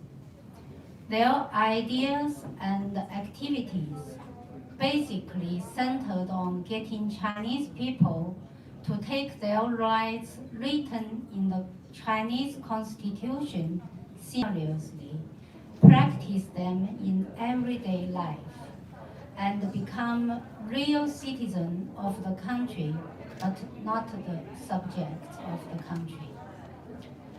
But their peaceful and lawful activities brought Xu Ziyong and Ding Jiaxi 4 years and 3.5 years prison respectively from 2013 to 2017 on the charge of gathering a crowd to disrupt public order.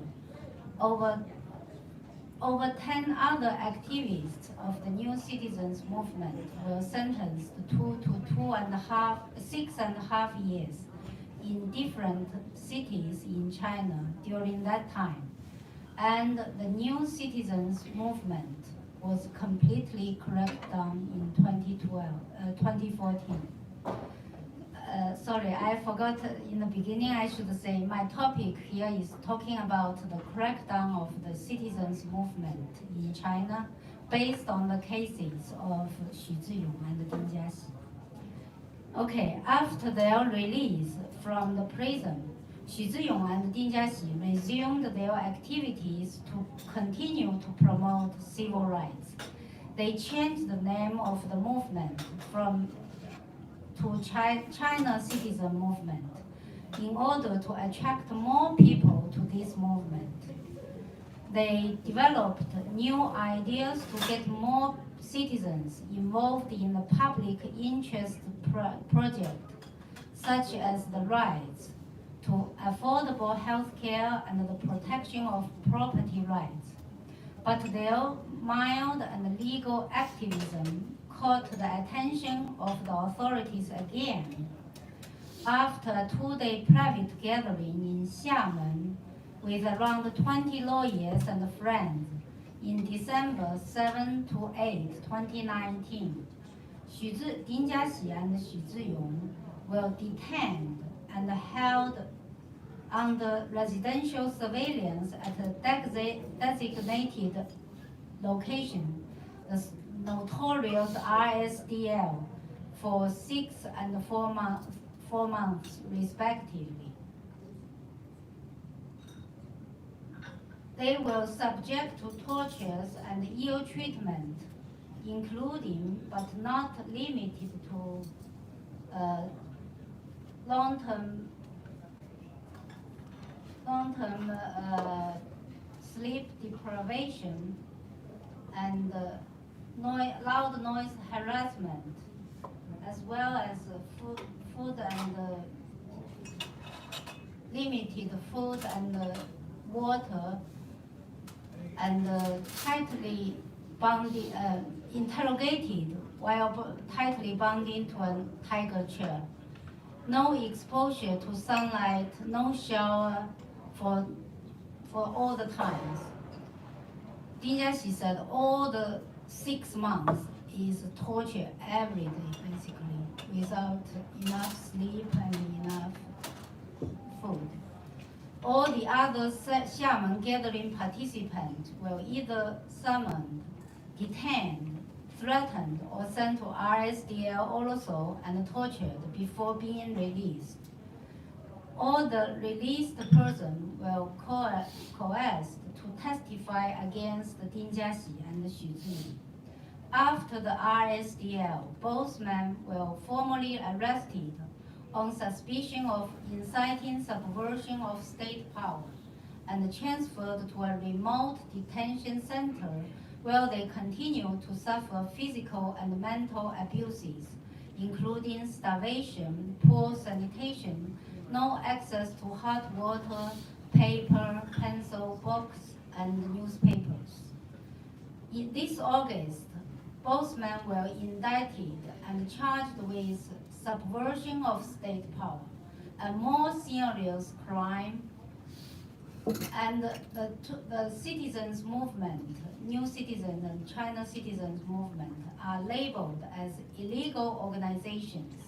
All the articles Xu Ziyong written, the Beautiful China, Beautiful Political, were as a criminal evidence, and an unfinished documentary about the citizen movement and the website related with the citizen movement and the seminars on nonviolent protest, also the citizens gatherings, all these kind of activities belong to the rights of freedom of speech, freedom of assembly in the Constitution, are all labeled as criminal evidence for these two persons.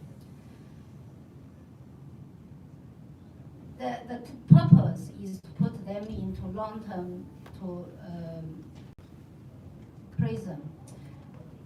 In any way, Ding Jiaxi and Xu Ziyong definitely have committed no crime because all the rights they advocate the citizens to practice are all according to the Chinese Constitution. China wants to lock these two men up in order to stamp out the growth of civil society they are advocate for. So I ask for your support to put pressure on China to free these two civil rights leaders in China. Thank you.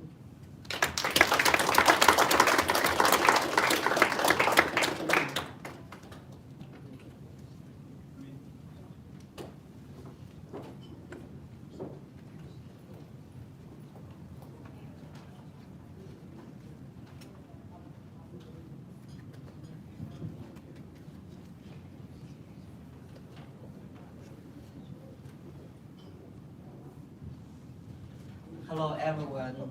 Thank you China Ed and Bob for giving me this opportunity to come here and say some things. I'm an artist from China. Now I'm in Los Angeles. I make a sculpture park for Chinese and international human rights, freedom, and democracy.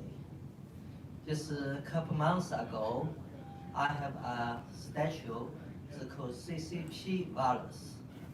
It's destroyed by the Chinese government. And we also, why we now in the in China, in the world, here is everybody with the mask. This is China make trouble. The virus 19, COVID-19, we are the CCP virus. My sculpture is here, is the CCP virus. We established in the June 4th, TM Square, remember 32 years. But after around 1 month, some days, this is July 23rd, it destroyed by the burn. They fire this sculpture in the daytime. The first time they want to tear down this sculpture, they use the steel wire as a chain, want to take off, but too stronger. They cut off piece and the statue, the material, the research, which material, okay. Then it's later on, a week, because first damage is we have some people security over there to protect the sculpture in the night time. So they look the park, have people look after the statue, so they know way in the night time to make damage. So they are in the daytime around 6 o'clock as the burn the statue. This is our neighbor from park. They take the photo and the video. So this is not just when they tear down, damage and destroy. This is a piece of art. This is in the American soil, in the American free land. They are fighting with freedom. So like Zhang Zhan and another people in China, they want to speech or research about COVID-19, where it come from.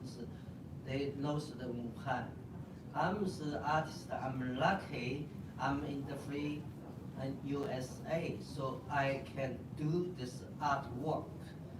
But so you can see the statue that happened is Chinese government how to infiltration in the America. So I think my art piece is joy, but my art, this is the real truth. This is happening, the COVID-19 CCP virus from China, Wuhan. They want to say this from American soldier. This is wrong. So the history should be right. So I should make another one, the steel one, and next year is still standing the 15th highway, show everyone.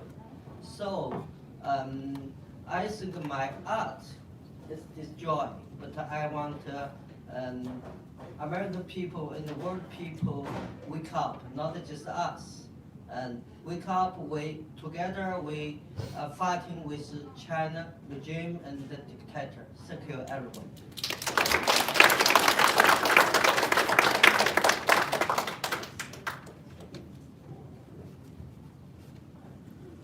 Well, thank you, artists, women.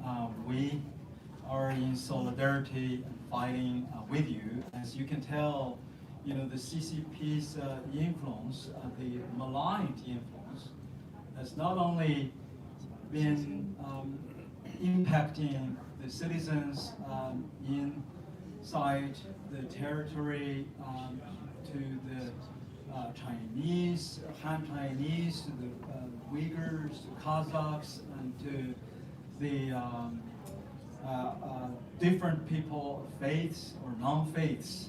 And now they have extended their arm really beyond its borders. And today we also have, I want to recognize actually, have a few friends from Hong Kong, freedom fighters, Elmer Yuan, and he's also here, and also former Hong Kong legislator Bigo Liang Songhong, is also here with us.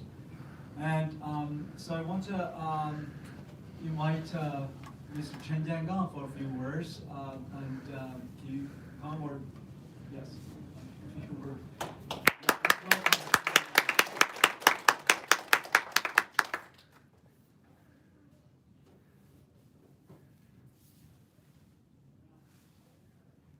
Hello everyone.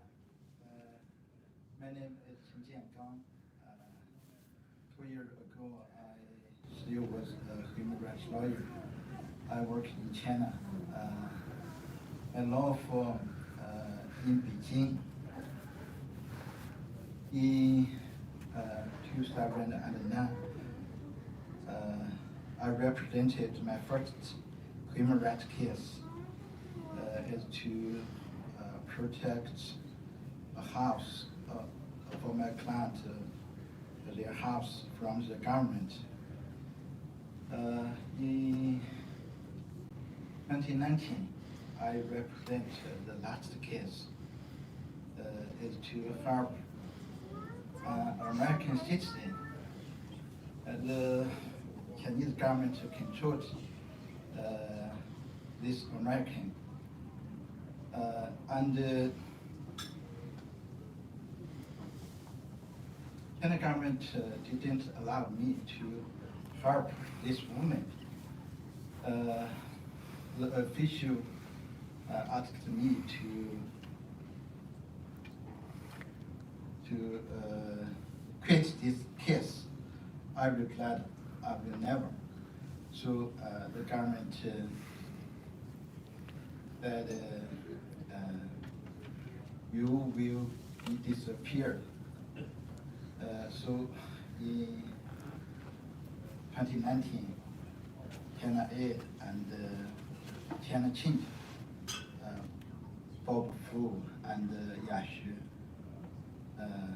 helped us, I and my wife, my children, get out of China. I think the situation, the living situation of human rights lawyers, because this situation is the human situation and the judicial situation in China. What I said is the experience, the personal experience of myself and my lawyer friends.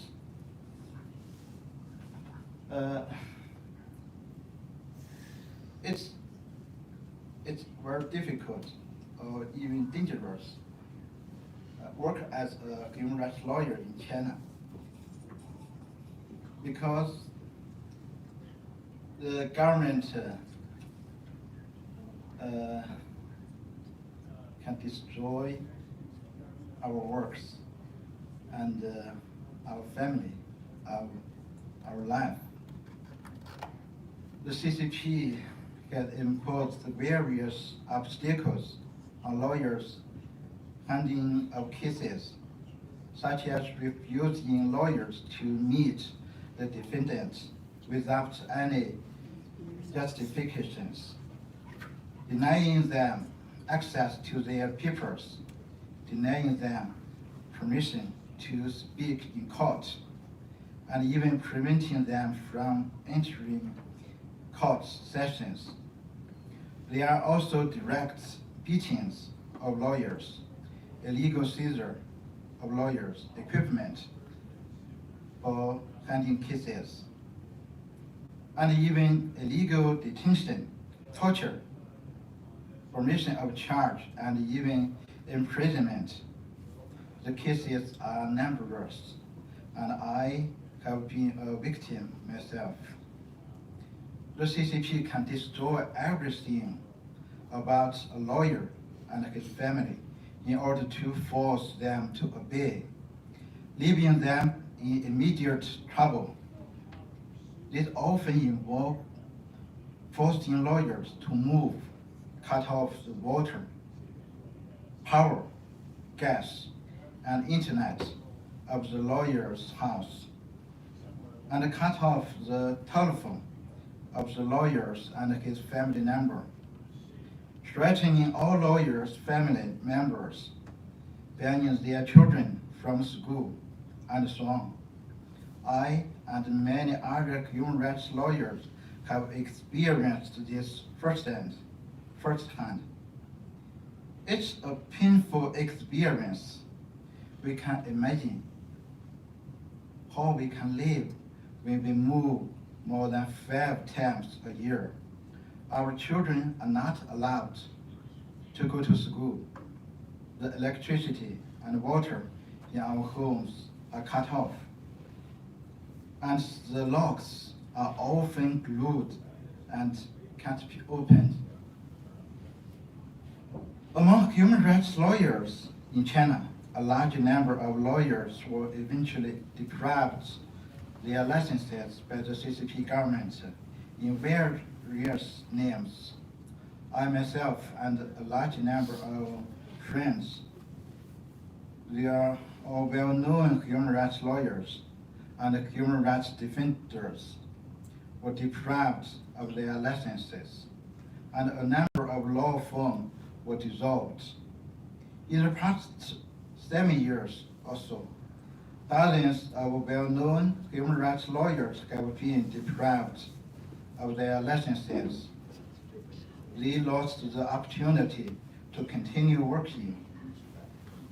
7 days later, lawyer Liang Xiaojun in Beijing will be deprived his license. He is the newest one.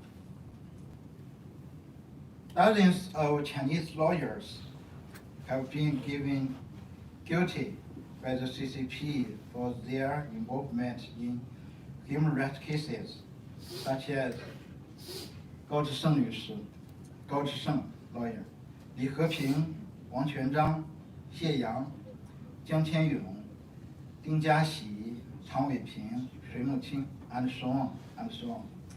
And lawyer Wang Yu, who won a Woman of Courage award from the US government.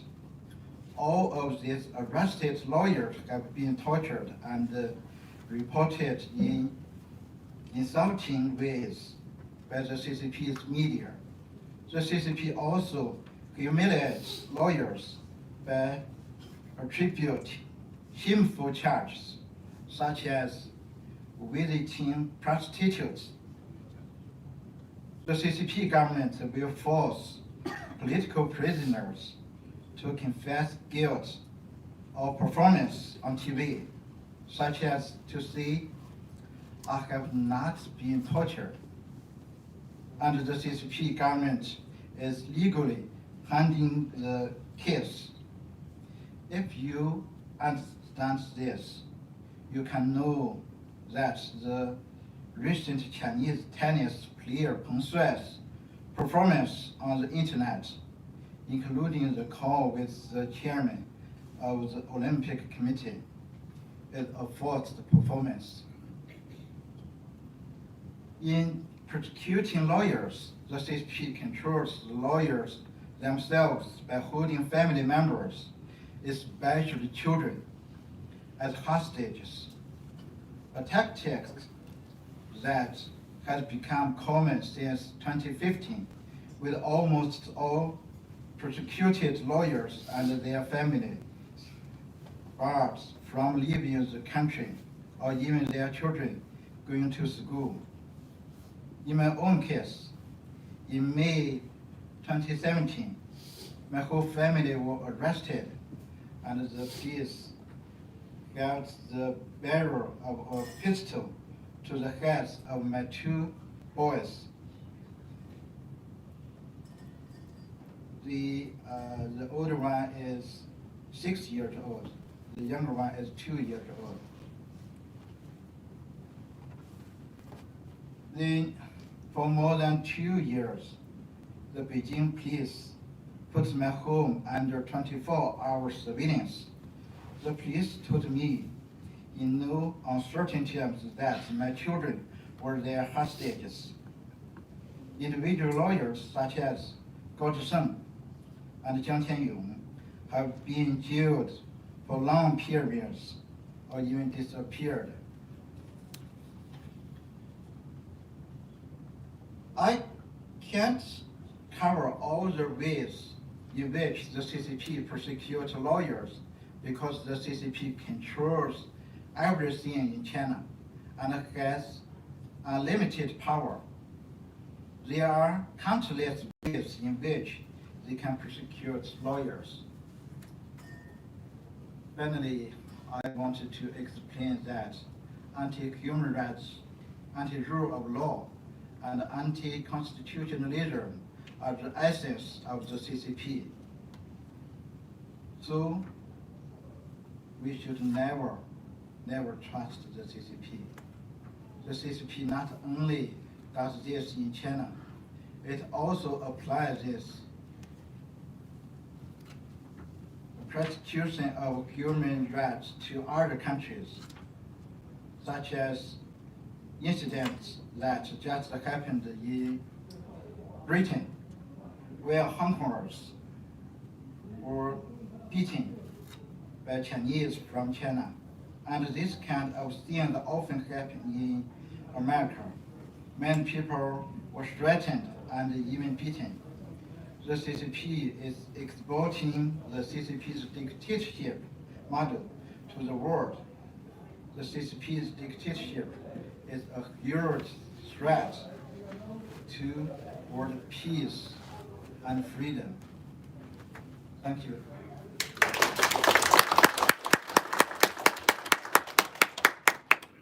Thank you, Chen Guangchong.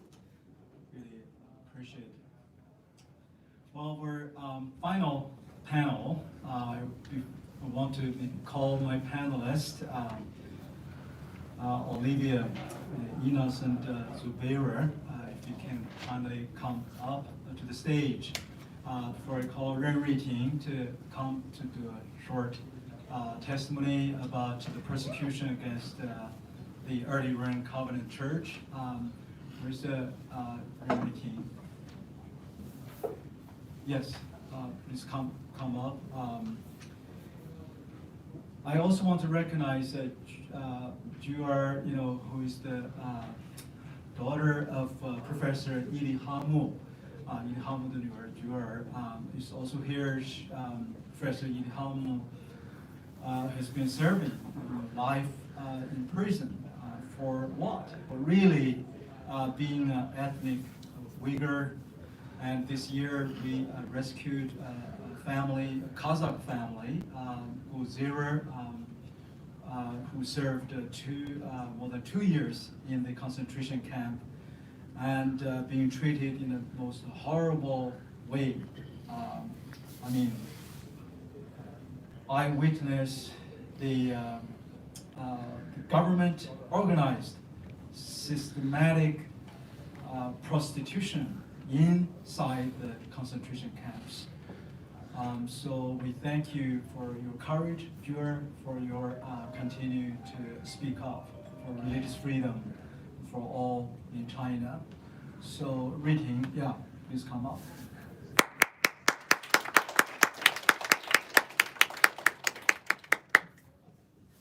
Good afternoon, ladies and gentlemen. I'm Riting Ren, a member of the Other Rain Covenant Church. 3 years ago in December, the Other Rain Covenant Church was subjected to a shocking persecution from the Chinese government.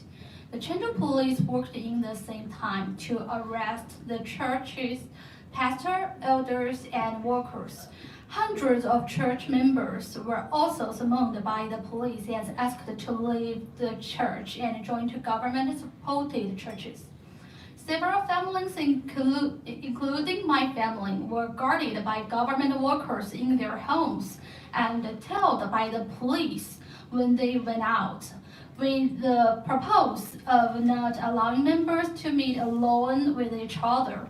If they were found to be gathering with other members, whether it was for private matters or for faith, they could be summoned and detained by the police for illegal gathering. In 2012, I was baptized as a member of this church, and in 2017, I became a full-time seminarian at the church, attending workers' meeting on every Tuesday. I know very well about this church, so that I know that this church is never a cult, and that all the activities of the church are based on faith. The church is also not a business place. And Pastor Wang Yi never talked about political issues in the church.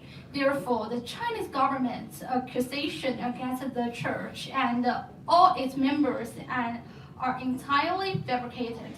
The government's charge of subversion, state power, and illegal business operation against Pastor Wang Yi only to cover up the government's ban on religious freedom.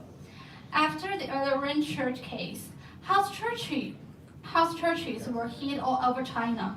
Elder Chen, who was arrested with Wang Yi, was charged with operating an illegal business.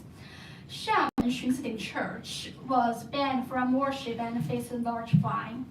And some elder from other church was also charged with fraud. Some of them I just mentioned were my classmates in seminary.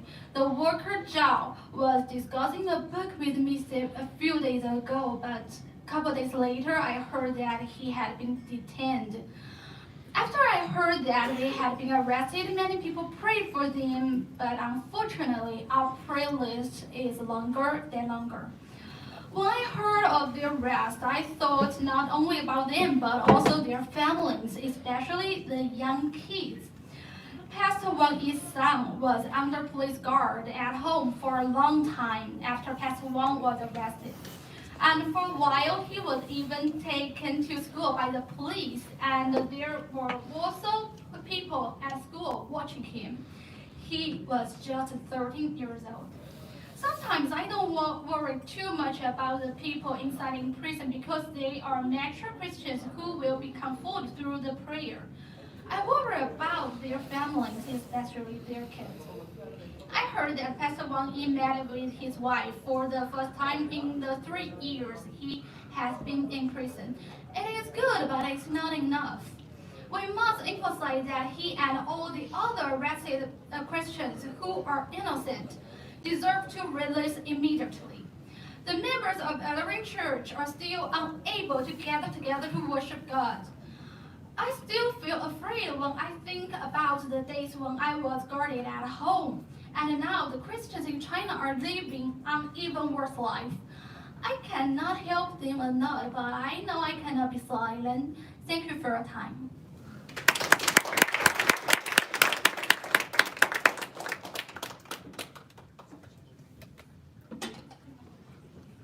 Thank you, Ricky.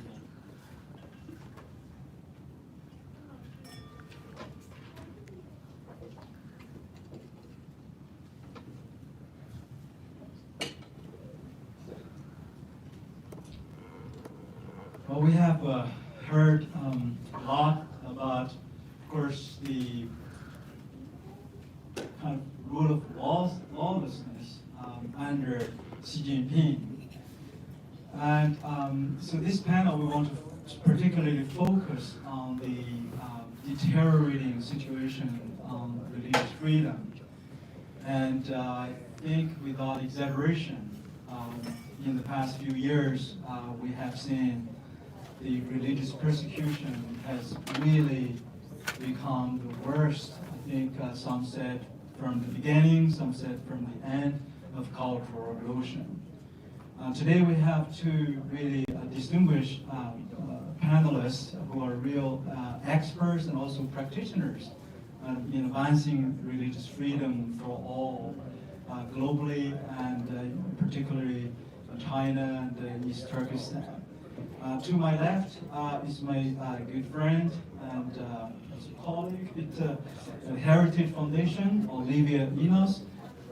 So she's a senior policy analyst at the Asian Study Center on National Security at the Heritage Foundation. So she focused on human rights, on national security challenges in Asia. And so we're so glad, welcome Olivia. To my right is Zubira, also actually one of our judging committees of the Linzhou Freedom Award. Zubira is currently the Chinese outreach coordinator at the Uyghur Human Rights Project, also a partner with China Aid. And welcome, ladies. I guess I think we are not having a lot of time, but let's come right on the topic. You know, one of the tactics of the Chinese Communist Party is in their international propaganda is to try every way to divide, you know, different religions, ethnicities, you know, Han versus Uyghurs, or you know, Kazakhs versus Uyghurs, and try to really divide them among ethnicity, among religion. What's the best way for us to address that, you know, in our fight to advancing religious freedom? Come to you, Vera, first.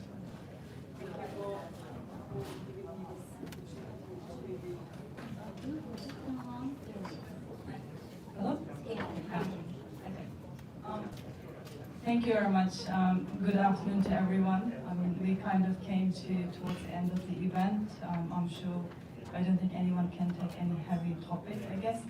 But to me, what we're going to discuss is going to be kind of really interesting and important. And first of all, I wish to thank Bob for inviting me and being part of this very important discussion. I think the Chinese government afraid of is the most important thing that the Chinese government really afraid is the unification. Unification of every ethnic group, religious groups, and just everyone, just every human being. As you know, right now, I am is part of the group that's facing genocide by the Chinese government, that tells a lot. It's not something simple. Everybody understands that. For that, it is very important for us to come together. And what Chinese government wishes is if we can stay as far away as possible, so the Chinese government continue to persecute everybody, not just the Uyghurs, definitely Kazakhs, other Turkic people, Chinese people as well. I mean, today I have heard everyone's plea. To me, it's not something strange or different story, because you just look like you reading our story. You talking about one of the Uyghurs' story. Detention, torture, imprisonment, disappearance, everything. It's just, we've been talking this tragic story for so many years and for so long. I think for me it's time to get together and to do something practical for Uyghurs, like people like Zhang Haitao. You know, I'm really grateful, Li Yanjie, that you're here today to talk about what happened to Zhang Haitao. And that kind of, you know, the brave Chinese friends, if you stood up and speak out about the Uyghur issue, that's much more powerful than we speak every day. Because I'm sure that there are many Chinese people are witnessing what's happening to Uyghurs.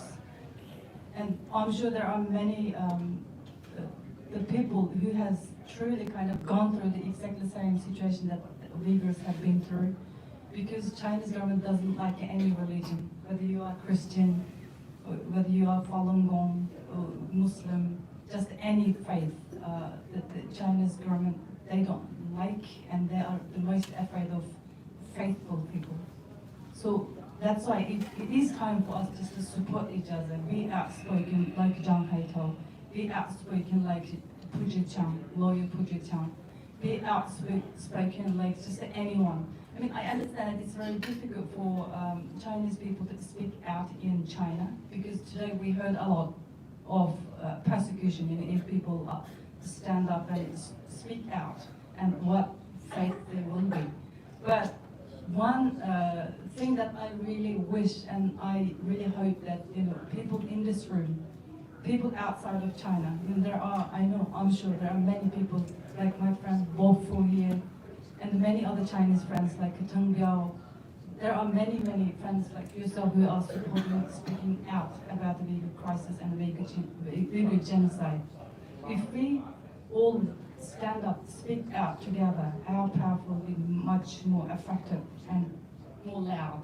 And that's what I really hope. And I'm so glad that I'm here today with many people like yourself, especially with Chinese groups, different Chinese movement people. And it is very important. And this is not something that what's happening to Uyghurs is just because of, it's something that just happening to us. It may happen to anyone.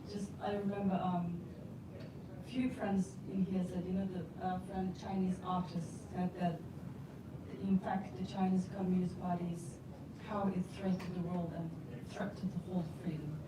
So whatever happening to us, we can say, and I can tell you that it's spreading. So we just basically a experiment grant in East Turkestan, and that's what we have the Uyghurs face. But in order to prevent whatever happening to us to happen to other people, we should stand together and stand firmly and speak out loudly. Thank you. So if I heard right, it's a united front. It's 共产党的统一战线. But we should have our own united front that we call solidarity. But Olivia, your thoughts? Yeah, absolutely. So, the preceding panel focused a lot on the rule of law and also how China misuses law. And it brought to mind for me the regulations on religious affairs that went into effect, I want to say February 2018 or 2019. But the primary purpose of those new regulations were to divide. They sought to, the Chinese Communist Party seeks to identify all persons of faith as extremists, principally because they don't align with the Chinese Communist Party's political aims and goals. They're seeking to supplant religious belief, the most closely held beliefs of any individual, with allegiance to the state. That's inherently divisive because it's seeking to replace an individual's identity over one of the most powerful decisions that a person can make. And so I think when you see people like Ambassador Brownback, when you see people like Frank Wolf, like Chris Smith, like Nadine Mensah, coming here and being outspoken, and every single one of us who is here are bearing witness to the atrocities that the Chinese Communist Party is committing, that means we have a responsibility. And I think the work of Ambassador Brownback in particular, by bringing together actors from all across the globe to share best practices on how to safeguard religious freedom, this is incredibly powerful. So that's the first thing. We can raise awareness, and not just raise awareness, but share best practices in order to ensure that people's right to practice their faiths, no matter what faith they are, is protected. The second is to take out the individuals who are responsible for persecuting persons of faith within China. That means applying financial tools of pressure, sanctions. That means targeting those individuals and those entities within China that are carrying out the CCP's goals. And then finally, I think we have an incredible opportunity with the Olympics coming up. Beijing should never have been slept on this coast. You and I all know this. It's the most prestigious sporting event in the world. But because it will go ahead as planned with Beijing hosting, we have an opportunity to speak out on behalf of believers. And so I think we can do that, and we should be doing that. And there should not be a single day from February 4th to February 20th, when the Olympics are slated to be held, the Chinese Communist Party is not having story after story raised about the serious abuses that they're perpetrating day in and day out. Thank you, Olivia. I want to take advantage of my rule of moderator to assign some specific tasks. Since all of us, today here are representing, one or even multiple organizations. If you show your business card, 您看上很多的头衔 right? So I want to really, I think, echo what Olivia just said, how we can do that specifically, especially what Ambassador Brownback just mentioned about the joint effort to call out these Olympic sponsors, advertisers. So each one of you, I mean, we have Pastor Paul Wong, we have Pastor Zhang Qianjin, we have several pastors, you have a congregation, and we have Mr. Benjamin represent the two democracy organizations of New York, and I mean, everyone. So I would really want you to, if nothing else you have not heard today, you can forget about the salmon lunch, you know, just sign up, you know, to our desk, basically on, you know, your organization. If you really agree, it is time, you know, to take on these advertisers, call them, really for a moment of truth. 所以就是如果大家中文、英文还是不太清楚的话，我就稍微解释一下，说希望我们在座的呢，今天都能够呼应刚才这个布朗贝克大使提出的因为他跟沃尔夫议员刚才是正式向全球这个组织们都发出一个呼吁就是希望我们向奥林匹克的赞助商、广告商去就是向他们直接拷问他们的良心，让他们就说向中国政府提出来，就说哎，除非你释放这些良心犯，关闭新疆的集中营，否则的话就撤出中国学习这个 WTA 这个榜样clear? Okay, this is a specific class. Okay. May I add 3 sort of action items? Yes, that's good. That's my next item. So, action items. Okay, I have many action items, but Olympic-specific action items. The diplomatic boycott was a first step, and honestly, it was a bare minimum. It was almost a last-ditch effort because the Biden administration, frankly, didn't have any other option because it kicked the can down the road so long to clarify what the U.S. position was on U.S. government participation in the Olympics. But I think that, you know, the government has now made its decision, should be commended for it. But I think there are 3 particular actions that can be taken by civil society that are very helpful. First off, throughout all of Olympics history, we've seen athletes boycott or protest in various different ways. Whether that was raising the fist over the South African apartheid, or the refusal by the U.S. government or by U.S. Participants to dip the flag at opening ceremonies for the London Games. Could you imagine if every single government refused to dip their flag at the opening ceremonies of the Olympics, the message that would send about the legitimacy of the Chinese Communist Party? These are just some examples for athletes. The second is journalists. Any journalists that are out there need to be covering every single day the stories that we heard today here. They have plenty of people who are willing to speak to the media, and we need to make it clear as advocacy organizations who those people are and make it as easy as possible for journalists to be able to access them so that we can cover their stories and make your voices heard. The third, of course, and I was really excited to hear about Ambassador Brownback's push on the business community.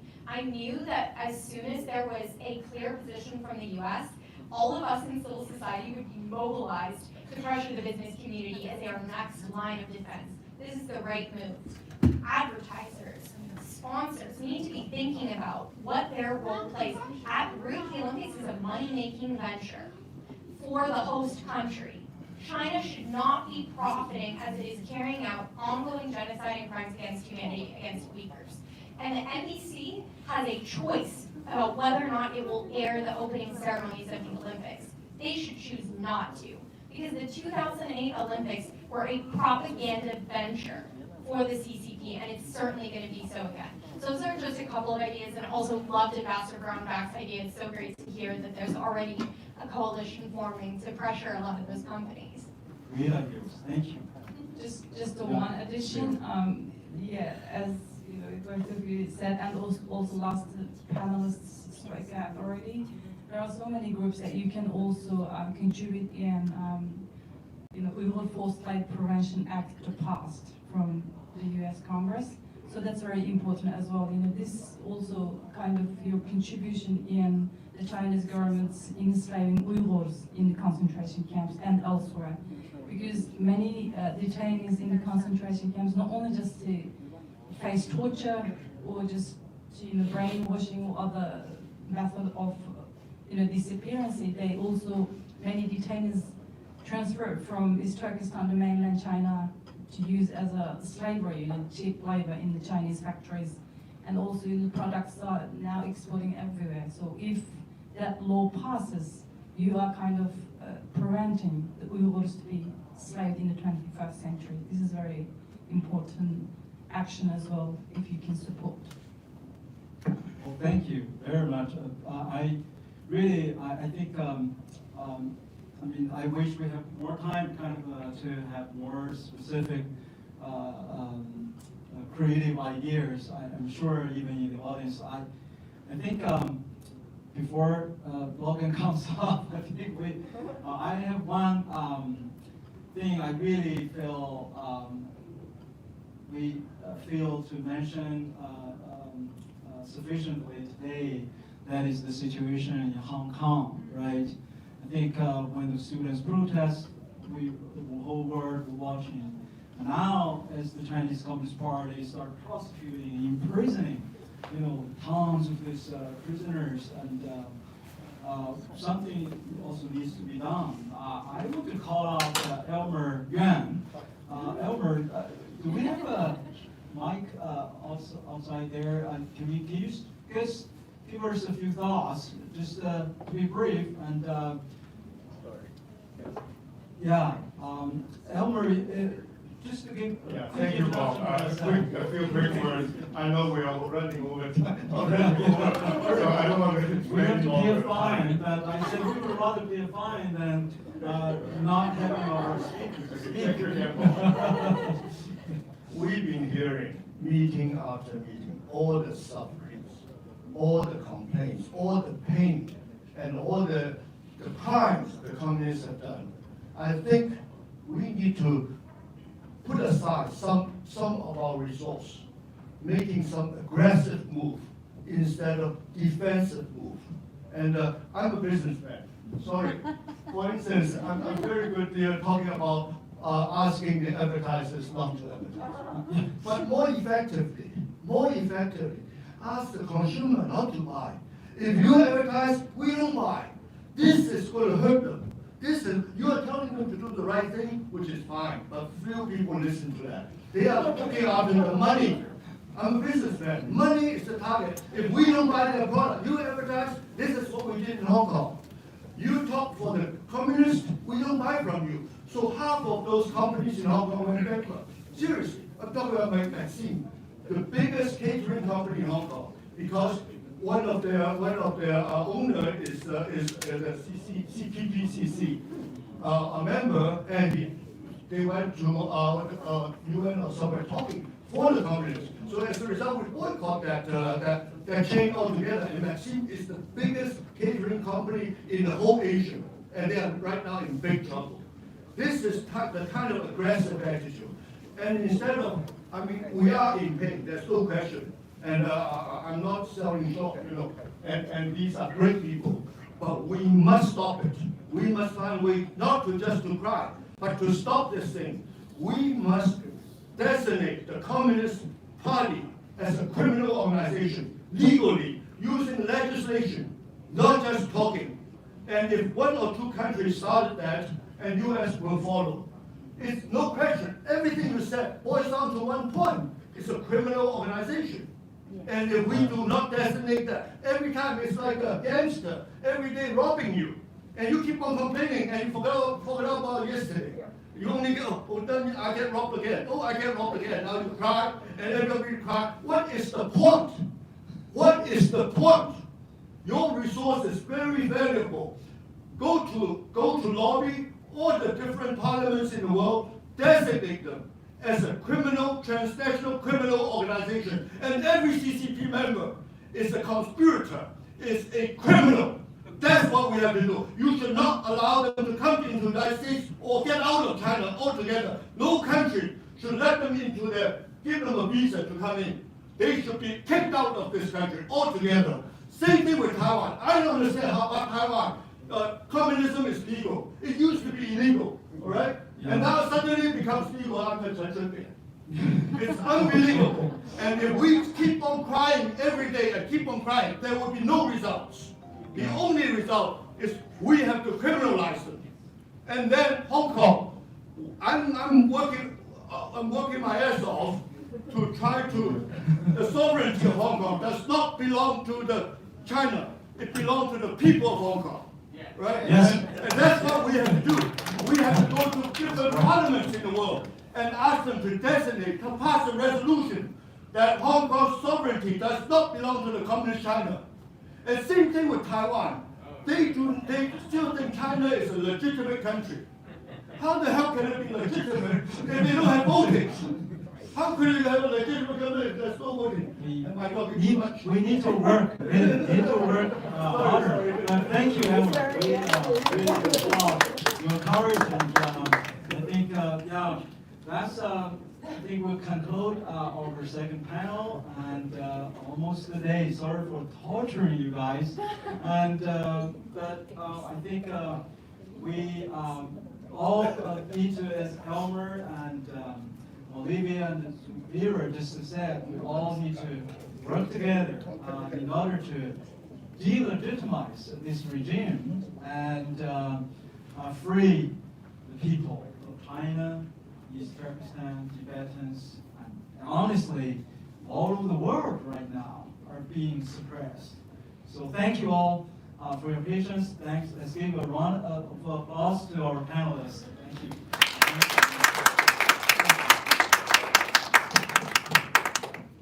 All right, everyone. Thank you all so much for coming and for being patient as we went over time. Really, for this event, I just pray that as we go into our next weeks and into our next year, that we remember the names and the stories of the prisoners of conscience, of their families. That with every follow-up email, with every letter, with every meeting that we have, that there's purpose behind it. And I pray that we remember the humanity behind the work that we do. And it's an honor to be able to be here with you. And as China Aid's treat, for those who've lasted this long, you may take one of John Sal's poem books off the table on your way out. But thank you again, everyone, for coming.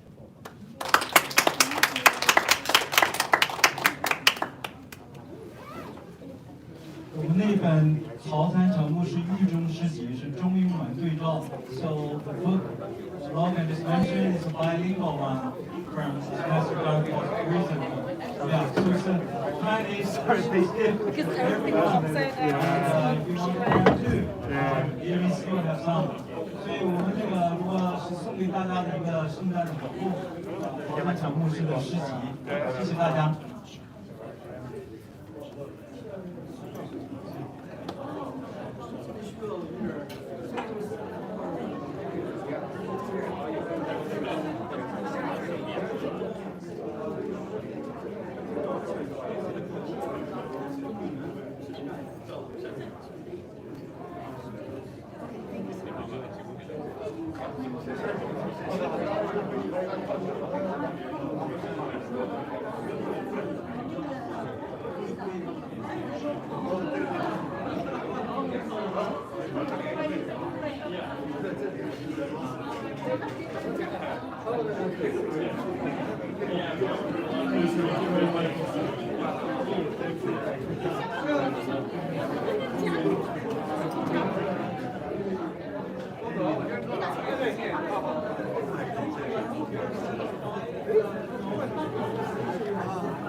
Solidarity. Legal rights.